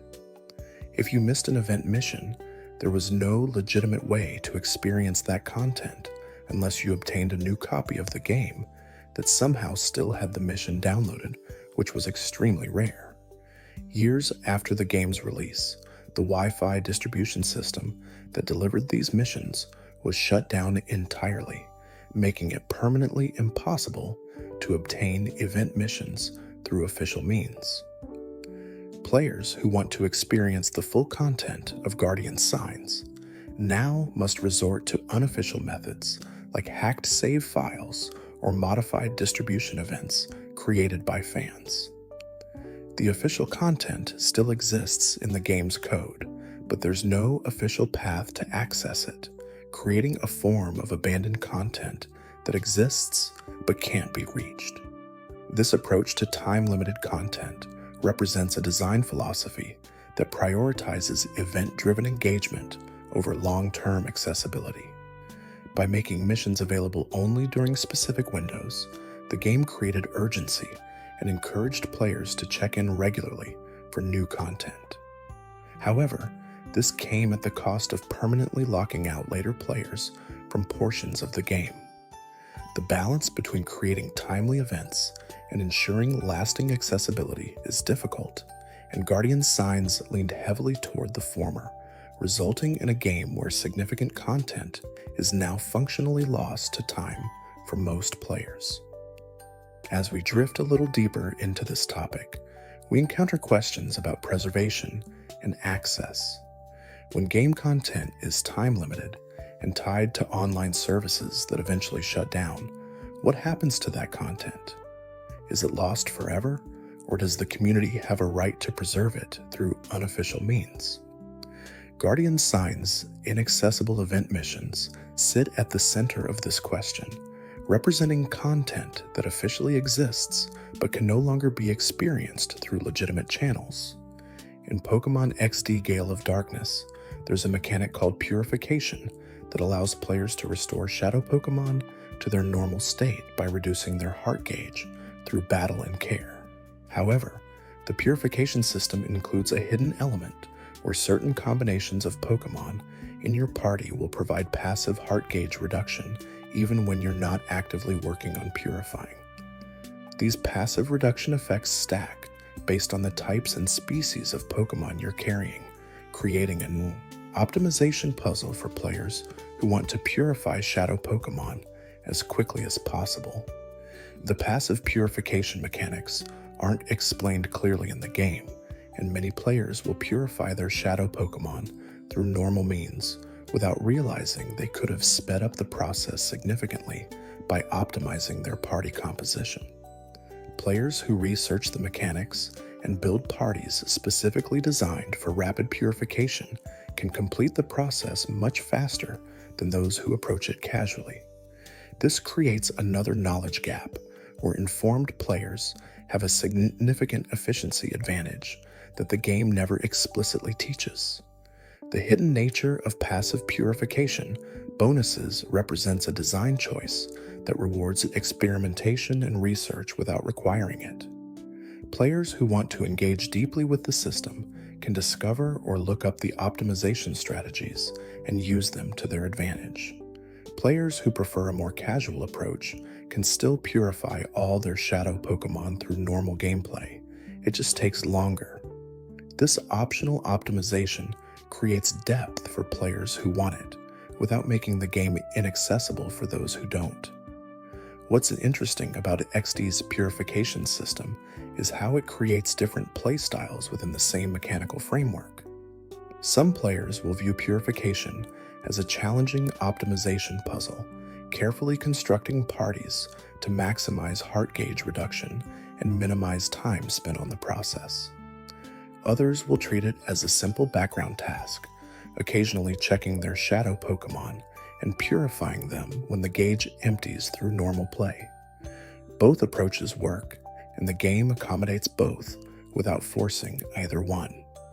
In Pokémon Conquest, there's a mechanic related to warrior Pokémon link percentages that determines how well a warrior and Pokémon work together in battle. Higher link percentages provide stat bonuses and improved performance, while lower percentages result in weaker combinations. However, the game includes hidden multipliers that adjust link percentages based on specific warrior Pokémon pairings, with certain combinations receiving bonuses that aren't visible in the base calculation. These hidden bonuses can make unexpected pairings surprisingly effective, or explain why certain obvious combinations don't work as well as anticipated. The hidden link bonuses create a layer of complexity beneath the visible percentage system. A pairing that shows 90% link might actually perform better or worse than expected due to hidden multipliers that aren't displayed anywhere in the game's interface. Players who rely solely on visible link percentages might make suboptimal team-building decisions, while players who understand the hidden bonuses can construct more effective combinations. This hidden complexity rewards deep system knowledge, but can frustrate players who feel like they're being misled by the visible stats. Conquest's decision to include hidden link bonuses without explaining them represents a design philosophy that values discovery and experimentation. The game could have simply displayed the final modified link percentage after all bonuses are applied, giving players complete information to make decisions. Instead, it shows only the base percentage and leaves players to discover through testing that certain combinations perform differently than the numbers suggest. This approach creates mystery and encourages experimentation, but it also reduces transparency in a system where players are trying to make informed, strategic choices. The tension between hidden complexity and player information is a recurring theme in Pokémon game design. Many mechanics include hidden elements that aren't explained or displayed, creating knowledge hierarchies where informed players have advantages. Whether this approach enhances or diminishes the experience depends largely on individual player preferences.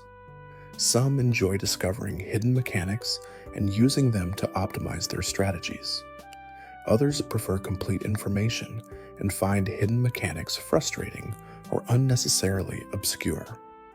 In Pokémon Let's Go Pikachu and Let's Go Eevee, there's a feature called Catch Combos that rewards players for catching the same species of Pokémon repeatedly without breaking the chain. Higher catch combos increase the chances of encountering rare Pokémon and shinies, with the bonuses maxing out at a combo of 31 catches. However, the game includes several hidden ways to break your combo that aren't clearly explained, leading to frustration when long chains break unexpectedly due to actions players didn't realize would reset their progress. The most common unexpected combo breaker is encountering a different species than the one you're chaining. If a different Pokémon appears on screen and you interact with it in any way, even if you run away without catching it, your combo breaks. Many players assume that running from an encounter won't affect their chain, but in Let's Go, even viewing the catch screen for a different species ends your combo. This has led to countless broken chains, where players thought they were being safe by running from unwanted encounters, but were actually resetting their progress without knowing it. Another hidden combo breaker is leaving the area where you're hunting. Certain location boundaries will reset your combo if crossed, but the game doesn't clearly indicate which boundaries are safe and which aren't. Players have to learn through trial and error or online research which routes and areas allow free movement without breaking combos. This lack of clear communication creates frustration, especially for players who invest hours building high combos only to have them break due to crossing an invisible boundary they didn't know existed. The catch combo system in Let's Go demonstrates how lack of clarity in game mechanics can transform an exciting feature into a source of frustration. The core concept of rewarding consecutive catches of the same species is solid and creates engaging gameplay, but the hidden rules about what breaks combos and what doesn't turn the feature into a minefield where players constantly worry about accidentally doing something that will reset their progress. Better communication about combo-breaking actions would have preserved the system's benefits while reducing unnecessary frustration. In Pokémon Ultra Sun and Ultra Moon, there's a feature called Ultra Wormholes that allows players to travel through dimensional portals to catch legendary Pokémon from previous generations. The wormhole minigame involves steering through a tunnel and avoiding obstacles, with better performance leading to rarer Pokémon at the destination.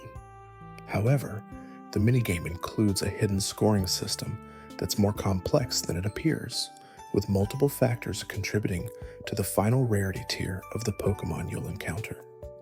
Distance traveled, number of rings passed through, and obstacles avoided all factor into the wormhole score, but they're weighted differently and combined in non-obvious ways. Players who assume that simply traveling far or avoiding all obstacles will guarantee the best results might be disappointed to find that they still encounter common Pokémon. The optimal strategy requires balancing multiple factors simultaneously, prioritizing certain rings over distance, and sometimes intentionally taking minor hits to maintain the ideal path through the tunnel. The complexity of the wormhole scoring system creates a skill ceiling where practice and understanding lead to better results. Experienced players can consistently reach high rarity wormholes by optimizing their routes and understanding which factors matter most. New players might struggle to find anything beyond common encounters because they don't understand how the scoring works. This skill-based system rewards mastery, but can feel unfair to players who don't realize they're missing crucial information about how to play effectively. Ultra Wormholes represent an attempt to gamify legendary Pokémon encounters, transforming them from simple button-pressing battles into skill-based challenges.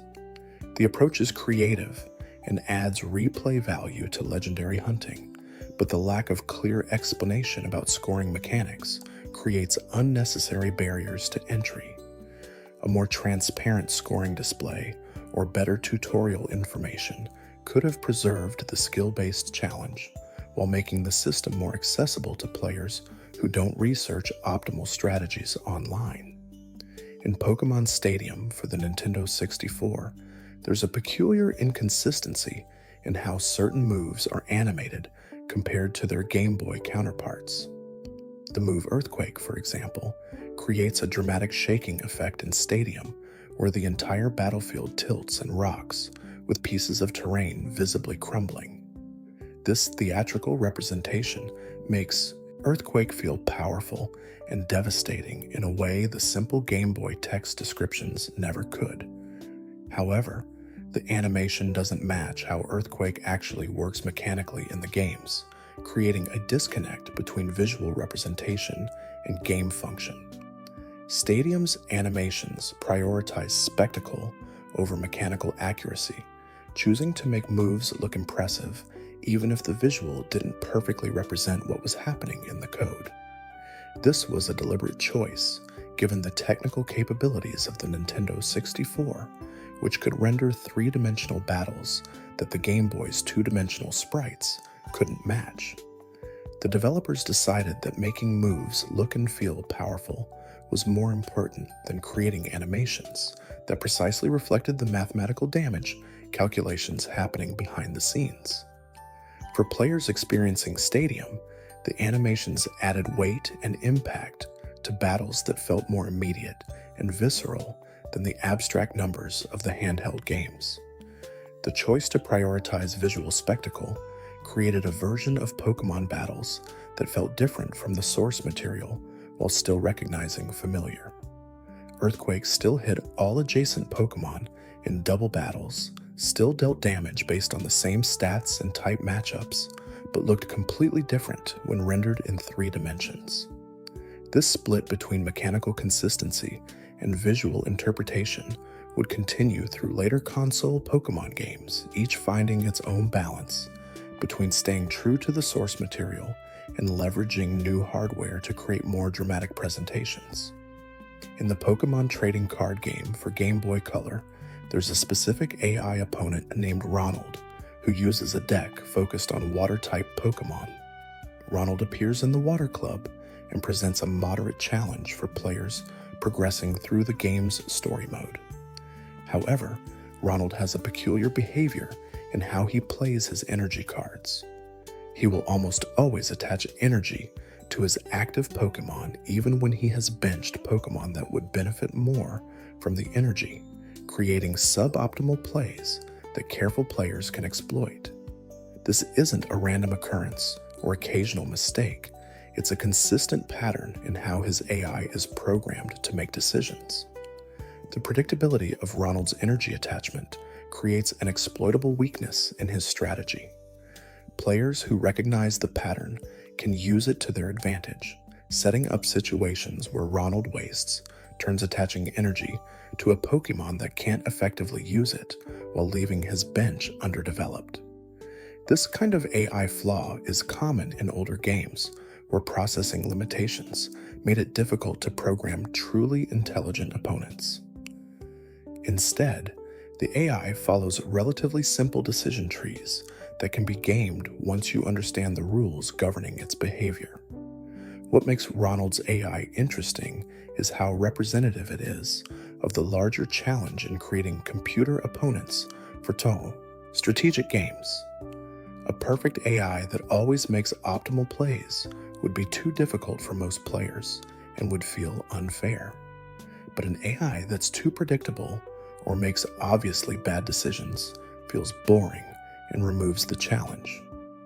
The trading card game's AI, including Ronald, sits somewhere in the middle, competent enough to provide resistance, but flawed enough that skilled players can consistently win. Ronald's energy attachment pattern is just one of many small quirks across different opponents that define their difficulty and personality. In Pokémon Colosseum, there's a feature that tracks which shadow Pokémon you've snagged from opposing trainers throughout the story. The game maintains a complete record of every shadow Pokémon you've encountered and whether you successfully caught it or let it escape. However, if you defeat a trainer who has a shadow Pokémon without snagging it, that Pokémon becomes temporarily unavailable and you'll need to re-battle the trainer later to get another chance. What's hidden about this system is that the game stores different dialogue for trainers you re-battle specifically because you missed their shadow Pokémon, acknowledging your return in ways that wouldn't trigger if you'd caught the Pokémon the first time.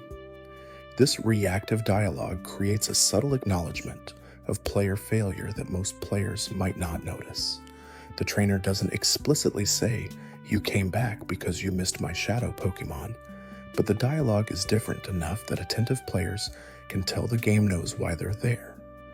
It's a small touch that adds personality to what could have been a simple repeat battle, giving the world a sense of memory and continuity that extends beyond just tracking catch rates. The decision to program different dialogue for rebattles shows attention to detail in how Colosseum handled its shadow Pokemon system. The developers could have simply let players re-battle trainers with the same generic dialogue every time, but instead chose to create branching text that responded to the specific circumstances of why you're fighting again. This kind of contextual awareness makes the game feel more responsive and alive, even in a feature that most players will use sparingly if they're being careful about catching shadow Pokemon on the first try. In Pokémon Red and Blue, there's a glitch related to how the game handles stat modifications during battle that can occasionally cause stats to roll over into incorrect values. When a Pokémon's stat is modified multiple times through moves like Sword Stance or Amnesia, the game uses a multiplication system to track the increases. However, if the modified stat value exceeds the maximum number the game can store in that variable, it wraps around to a very small number, instead, effectively crippling the Pokémon that was trying to boost its stats. This overflow glitch is rare in normal gameplay because it requires stacking many stat boosts on a single Pokémon more than most battles would ever involve. But in specific situations, particularly when using X items repeatedly, or when facing opponents who keep using stat-boosting moves, the overflow can occur and produce confusing results. A Pokémon that should be incredibly powerful after multiple boosts suddenly becomes weak, its attack or defense stat displaying as a tiny fraction of what it should be. The visual effect is bizarre and can completely turn a battle that seemed won into a sudden loss. Game Freak fixed this overflow glitch in later generations by changing how stat modifications are calculated and stored, preventing the wraparound effect that caused the problem in Generation 1. Modern Pokémon games cap stat increases at a maximum multiplier rather than allowing unlimited stacking, which eliminates the overflow issue while also balancing gameplay by preventing extreme stat boosting strategies. The fix was necessary both from a technical standpoint, preventing glitches, and from a game design standpoint, preventing broken strategies that trivialize battles. The stat overflow glitch in Red and Blue represents the kind of unexpected behavior that emerges when programming complex systems under memory constraints. The developers had to use specific variable types and storage methods to fit the battle system into the Game Boy's limited memory, and those choices created edge cases where the system could break if pushed far enough.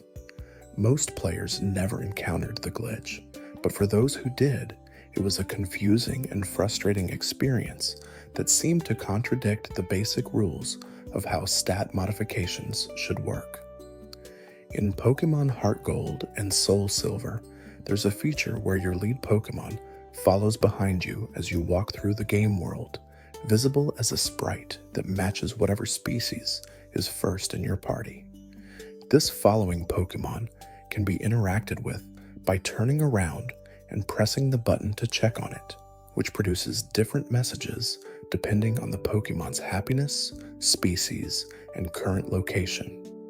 However, the interaction system includes hundreds of unique responses based on specific combinations of Pokémon and locations, creating an enormous amount of hidden dialogue that most players will only see a small fraction of during a normal playthrough. Certain Pokémon have special reactions when brought to specific locations that reference their lore or design. Bringing a Pikachu to the Viridian Forest produces unique dialogue acknowledging the location's significance as Pikachu's natural habitat. Taking a Magikarp to the Lake of Rage triggers special text that reflects the location's connection to Gyarados. These contextual responses add depth to the following Pokémon feature, making it more than just a visual novelty by connecting Pokémon to places in ways that feel meaningful and intentional. The sheer number of unique interaction messages in Heart Gold and Soul Silver reveals how much effort went into making the following Pokémon feature feel personal and varied. Instead of recycling the same generic messages for every species, the developers wrote specific dialogue for different Pokémon types, personalities, and locations.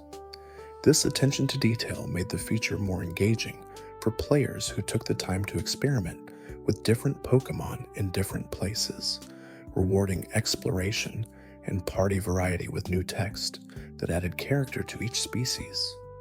What's remarkable about Heart Gold and Soul Silver's following Pokémon dialogue is that it was entirely optional content.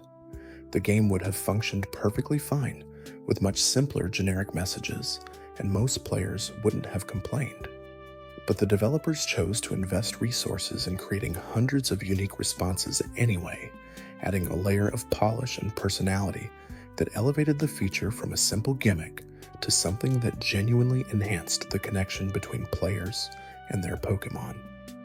It's the kind of decision that reflects a commitment to quality beyond what's strictly necessary. In Pokémon Crystal, there's a unique feature that allows players to choose whether their character is male or female, the first time the series offered this option. However, this choice affects more than just the player character's appearance. Throughout the game, certain NPCs have different dialogue depending on the player's gender, and a few trainers only appear for one gender or the other. These gender-specific differences create slightly different experiences of the same game, with male and female players encountering variations in story beats and NPC interactions that the other gender won't see. The most notable gender-specific content in Crystal involves a character who appears as a potential romantic interest, changing gender to match the player character's choice. This character expresses interest in the player through dialogue that's more explicitly romantic than most other NPC interactions in Pokémon games. The romance subplot is subtle and never becomes a major story element, but it adds a human dimension to the game that previous entries lacked. Players who chose different genders on different playthroughs would encounter different versions of this subplot, creating distinct experiences based on a single choice made at the beginning of the game. The decision to include gender choice and gender-specific content in Crystal represented a significant step forward for the series in terms of player expression and representation. Prior games had locked players into a single male protagonist with no options for customization. Crystal's addition of gender choice, while simple by modern standards, opened the door for future games to offer more extensive character customization and acknowledgement of player identity. The feature was well received enough that every mainline Pokémon game since has included gender choice as a standard option. What's interesting about Crystal's implementation of gender choice is how thoroughly it was integrated into the game, despite being a new feature added to what was essentially an enhanced version of Gold and Silver. The developers didn't just swap character sprites, they actually went through the game and adjusted NPC dialogue, trainer appearances, and story elements to reflect the player's choice. This level of integration suggests that gender choice was considered an important addition worth the extra development time required to implement it properly across the entire game. In Pokémon Ruby and Sapphire, there's a legendary Pokémon trio consisting of Regirock, Regisi, and Registeel that can only be encountered after solving a complex puzzle involving Braille, dive spots, and specific actions that aren't explained anywhere in the game. The puzzle requires players to interpret Braille messages, navigate to specific locations, and perform actions in a particular order to unlock the chambers where each Regi resides. Without external guides or extraordinary persistence, most players would never discover how to access these Pokémon during a normal playthrough. The Regi puzzle represents one of the most obscure secrets in Pokémon history, requiring knowledge and actions so specific that solving it without help feels nearly impossible. Players need to know Braille or have access to a translation guide, understand that certain rock formations can be interacted with in specific ways, and piece together cryptic clues spread across multiple locations. The puzzle doesn't provide clear feedback when you're on the right track, and many of the required actions seem arbitrary without the context of the Braille messages explaining what you're supposed to do. Game Freak has never officially explained why they made the Reggie puzzle so obtuse and difficult. Some speculate it was meant to encourage community collaboration, creating a mystery that would require players to work together to solve. Others suggest it was simply an experiment in how obscure a secret could be while still being technically solvable. Whatever the intention, the Reggie puzzle became legendary within the Pokémon community, a challenge that defined an era before internet guides made every secret immediately accessible. For players who did solve the Reggie puzzle without help, the sense of accomplishment was immense.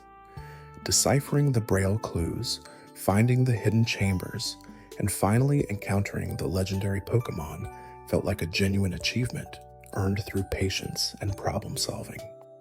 The puzzle transformed catching legendary Pokémon from a simple story beat into an archaeological expedition, a process of uncovering ancient secrets through careful interpretation of cryptic hints.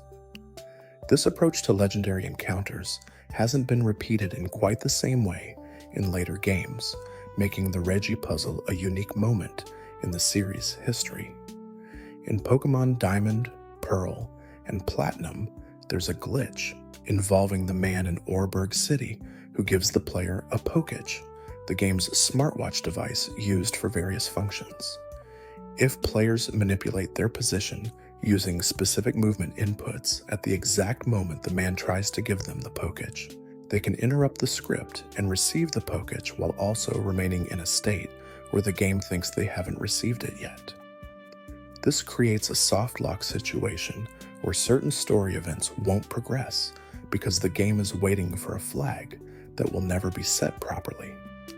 The Poketch glitch is particularly devastating because it can occur early in the game and prevent progress through the main story.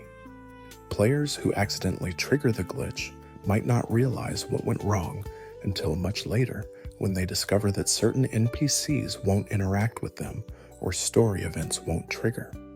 By that point, they may have invested hours into their playthrough, making the discovery that their save file is permanently broken feel especially cruel. The only solution is to start the game over from the beginning, losing all progress made on the corrupted save. This kind of progress blocking glitch highlights the fragility of story flags and scripted events in complex games. The Poketch script was presumably tested during development, but the specific inputs required to trigger the glitch are unusual enough that they weren't caught before release. Once the game shipped and millions of players began interacting with it in unpredictable ways, edge cases like the Poketch glitch emerged, revealing scenarios the developers hadn't anticipated. Game Freak never released a patch to fix the glitch, leaving players to learn through community warnings to avoid the specific inputs that could break their game. The existence of the Poketch glitch in Diamond, Pearl, and Platinum serves as a reminder that even carefully programmed games can contain devastating bugs that emerge from unexpected player behavior.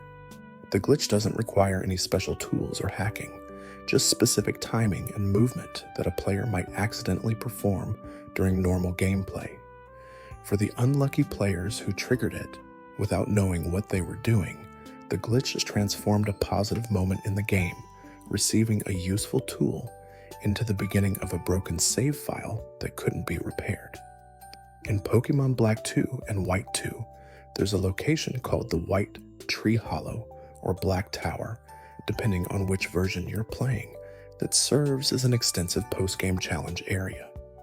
These areas consist of multiple floors filled with high-level trainer battles, with the difficulty increasing as you progress upward through the tower or downward through the hollow.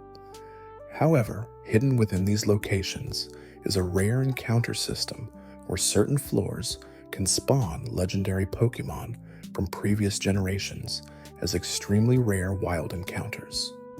The legendary encounters in White Tree Hollow and Black Tower are so rare that many players who complete the entire area never see a single one. The encounter rate is deliberately set extremely low, making these legendary appearances more of an urban legend than a reliable hunting method.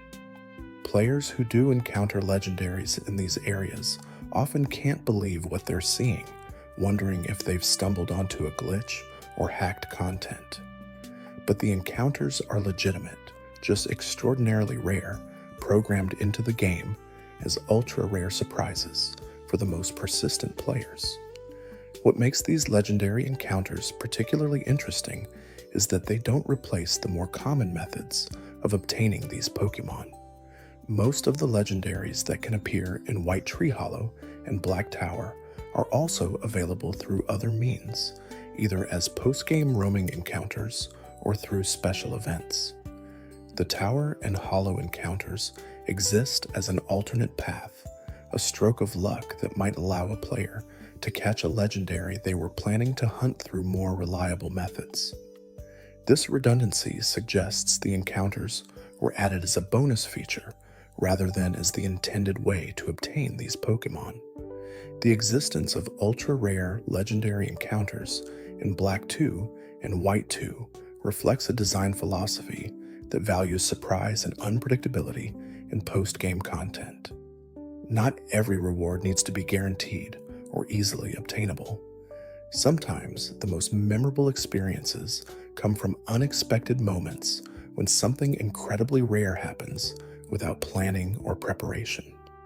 The Tower and Hollow legendary encounters embody this philosophy, creating the possibility of amazing surprises for players who happen to be in the right place with the right luck. As we drift a little deeper into this topic, we see how Pokémon games have consistently included content that most players will never experience.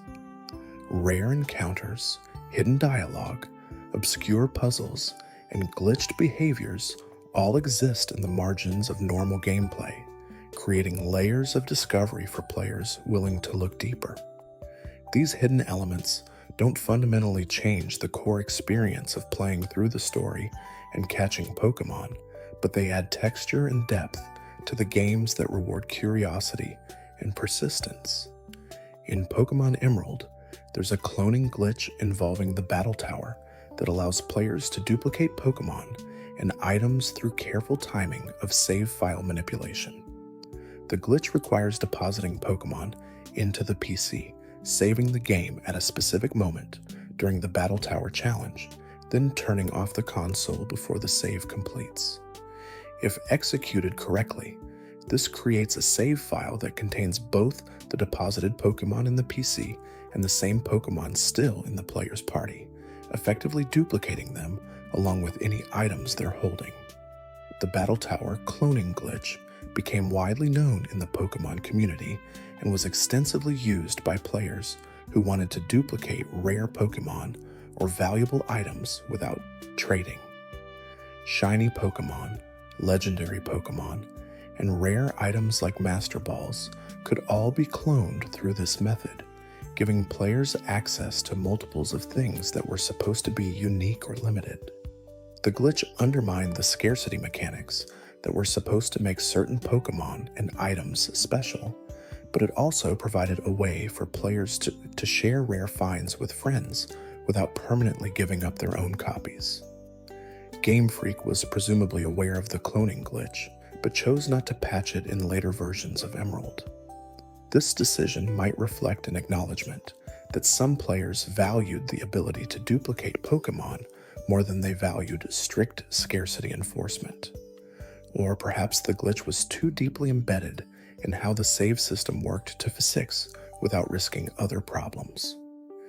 Whatever the reason, the cloning glitch remained functional throughout Emerald's lifespan, becoming one of the game's most well-known features despite being entirely unintended.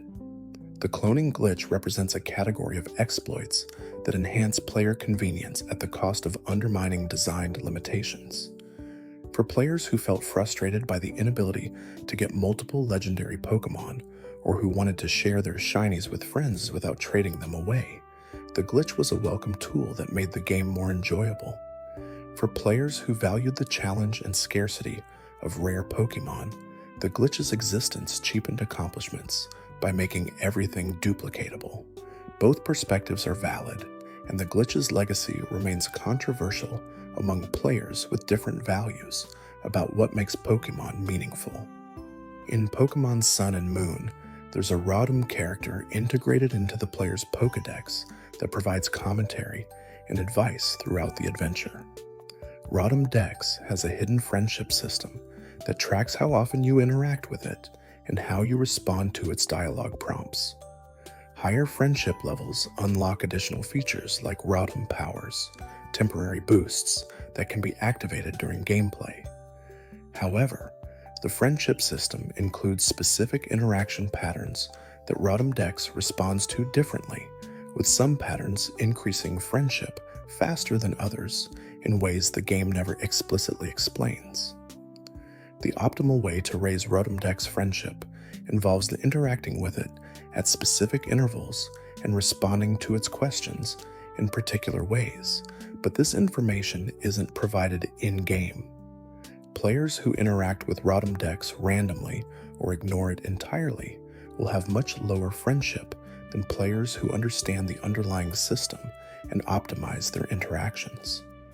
This creates yet another knowledge gap where informed players unlock features faster, while casual players might complete the game without ever accessing higher-tier Rotom powers. Rotom Dex's hidden friendship mechanics represent a trend in modern Pokémon games towards systems that reward regular engagement and optimal interaction patterns. The game wants players to check in frequently and interact with its features consistently, using hidden progression systems to incentivize this behavior. For some players, this creates engaging daily routines and goals to work toward.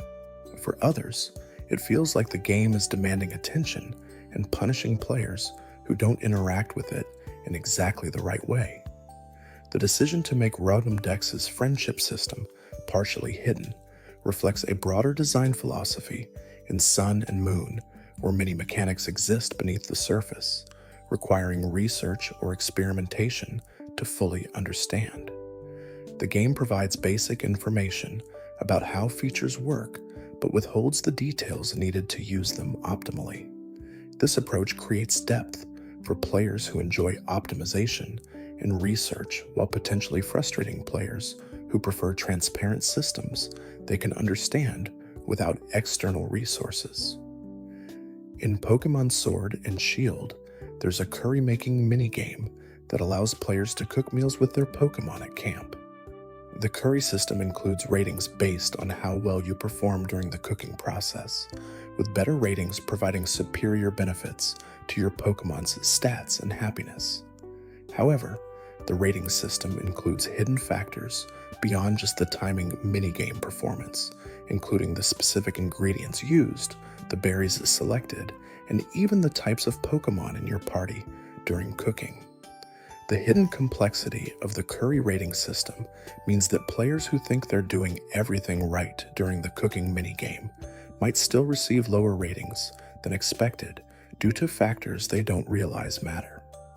Ingredient quality, berry rarity, and Pokémon type combinations all contribute to the final rating in ways that aren't clearly explained. Players who research optimal curry recipes and party compositions can consistently achieve the highest ratings, while players relying only on in-game information might struggle to understand why their performance seems inconsistent. This hidden depth in the curry system represents a microcosm of broader design choices in Sword and Shield, where simple-seeming features contain layers of optimization that aren't immediately apparent. The game presents curry cooking as a casual, fun activity, but includes competitive elements for players who want to engage more deeply. This dual nature allows the feature to serve both casual players looking for a simple distraction and optimization-focused players seeking another system to master though the lack of transparency about how ratings are calculated can create frustration for players in the middle who care about doing well but don't know what they're missing. In Pokemon Legends Arceus, there's a research system that tracks how much you've interacted with each Pokemon species through catching, battling, and observing specific behaviors. Completing research tasks for a species fills out its Pokédex entry and contributes to your overall research level, which gates progression through the story. However, the research system includes hidden multipliers for certain activities and bonus points for completing tasks in specific ways that aren't clearly explained in the game's interface. The hidden research multipliers reward players who understand the system's nuances, allowing them to progress faster by focusing on high-value activities. But for players who approach research casually without understanding which tasks provide the best returns, progression can feel slower than it should. The game doesn't clearly communicate which research tasks are worth prioritizing or how to efficiently raise research levels, leaving players to either experiment extensively or seek outside guides for optimization strategies. Legends. Arceus's research system reflects a design choice to create depth through complex progression mechanics, but the lack of transparency creates barriers to understanding. The game wants players to engage deeply with the research system and rewards those who do, but it doesn't provide enough information for average players to engage effectively without external resources. This creates a familiar pattern where knowledge becomes power, and players with access to community resources and guides have significant advantages over those relying solely on in-game information. In Pokemon Yellow, there's a unique feature where Pikachu follows the player character around and can be interacted with to check its happiness level. This was the first time a Pokemon visibly followed the player in the overworld, predating the full party following feature in Heart Gold and Soul Silver by over a decade. However, Yellow's Pikachu has hidden happiness thresholds that affect not just the messages you receive when checking on it, but also impact certain story events and NPC interactions throughout the game. The happiness system in Yellow is more complex than it initially appears, with specific actions raising or lowering Pikachu's friendship in different amounts. Keeping Pikachu in your active party increases happiness, while letting it faint or storing it in the PC decreases it. Using items on Pikachu, winning battles with it, and simply walking around with it as your companion all contribute small amounts to its happiness over time. What makes this system particularly interesting is that certain happiness thresholds unlock unique dialogue from NPCs who comment specifically on how much your Pikachu likes you. These happiness-based interactions add narrative depth to Yellow in ways that other Generation 1 games lack. Your relationship with Pikachu becomes part of the story rather than just a mechanical system for evolving certain Pokemon. NPCs acknowledge your bond, making comments that change as your friendship deepens. This creates an emotional through line across the adventure, where you're not just collecting badges and defeating Team Rocket, you're also nurturing a relationship with your companion, Pokemon. The feature was beloved enough that it influenced future games, leading to the broader friendship mechanics that would become standard in later generations. In the Pokemon anime, there are several instances where Pokemon exhibit abilities or behaviors that don't match their game counterparts, creating contradictions between how species function in different media. Ash's Pikachu famously defeats a Raiden with an electric-type attack, despite Raiden having the ground typing that should make it immune to electric moves.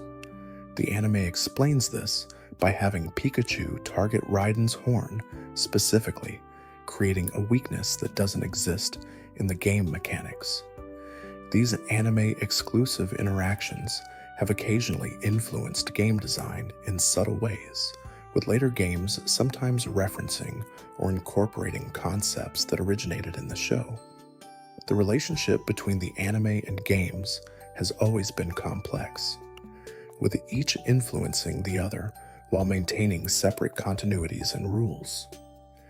The anime needs to create dramatic battles that are visually interesting and emotionally engaging, which sometimes requires bending or breaking the game's mechanical rules. Meanwhile, the games need to maintain consistent systems that work across hundreds of Pokémon and thousands of potential battle scenarios. This tension between dramatic storytelling and mechanical consistency creates two distinct versions of the Pokémon world that share aesthetics and characters, but function according to different underlying principles.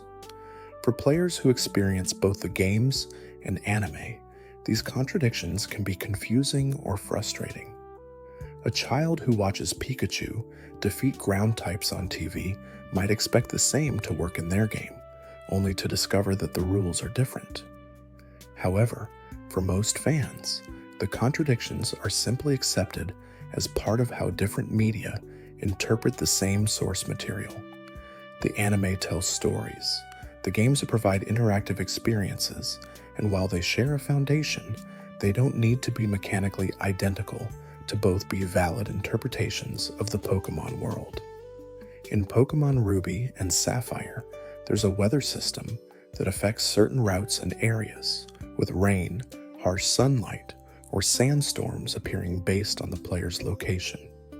However, one route in particular, Route 119, has weather that changes based on in-game time, rather than being fixed like other weather-affected areas. During morning hours, the route experiences rain, but in the afternoon, the weather clears to normal conditions.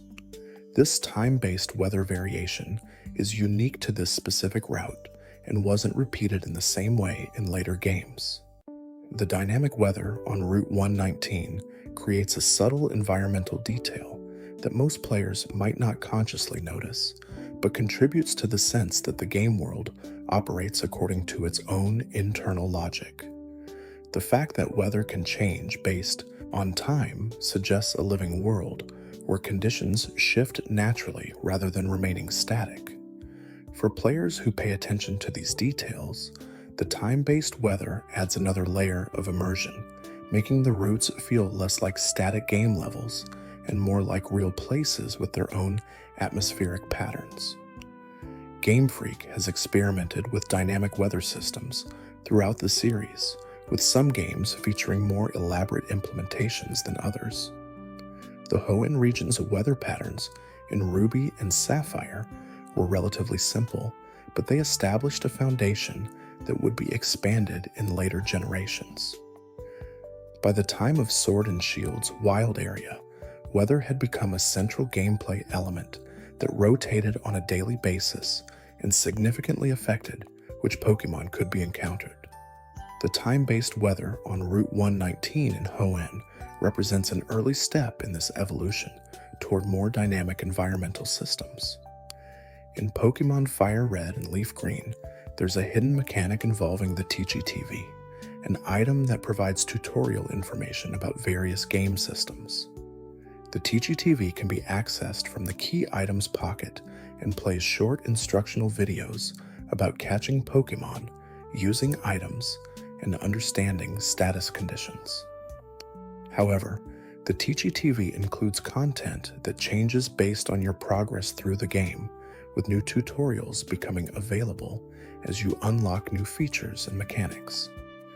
This progressive tutorial system isn't clearly explained, and many players never realize that new content appears in the Teachy-TV as they advance through the story.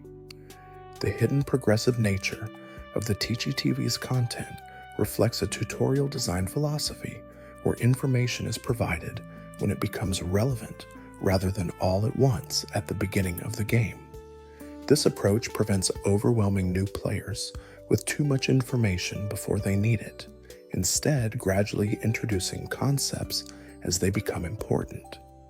However, the lack of notification when new Teachy TV content unlocks means that players who checked it once early in the game might never think to check again later, missing tutorials that could have helped them understand newer mechanics. The Teachy TV represents an attempt to integrate tutorial content into the game world in a way that feels optional and player-driven rather than forced. Players who want help can access the tutorials whenever they need them, while players who prefer to figure things out independently can ignore the feature entirely. This optional approach to tutorials became more common in later Pokémon games, which increasingly featured help systems that could be accessed on demand rather than mandatory tutorial sequences that interrupted gameplay. In Pokémon Platinum, there's a feature called the Battle Recorder that allows players to save videos of their battles and share them with others through Wi-Fi. However, the Battle Recorder has a hidden limitation where recordings can only be saved if the battle meets certain criteria related to length, number of turns, and types of moves used. Battles that are too short, too long, or involve certain glitches or unusual circumstances won't be recordable, with the game simply displaying an error message without clearly explaining why the recording failed. The hidden recording restrictions create frustration for players who want to save particularly impressive or unusual battles, only to discover they can't because some invisible threshold wasn't met. A player might have an amazing battle that they want to preserve and share, but if it lasted too many turns or involved a move that the recording system doesn't handle properly, it becomes impossible to save. This turns what should be a straightforward feature into something unpredictable, where whether you can record a battle depends on factors you can't control or anticipate. The Battle Recorder's limitations reflect the technical challenges of implementing video recording features in games before modern streaming and capture technologies became standard. The system had to compress battle data into a small enough format to be shared over Nintendo Wi-Fi connection, which meant excluding certain edge cases that would have made files too large or complex. While these restrictions made sense from a technical standpoint, the lack of clear communication about what could and couldn't be recorded made the feature feel unreliable and frustrating for players who wanted to use it. Thanks for watching. If you felt calm wandering through these soft moments, there's another video on the left of your screen. Maybe let it play as you settle in. It might guide you into an even deeper rest.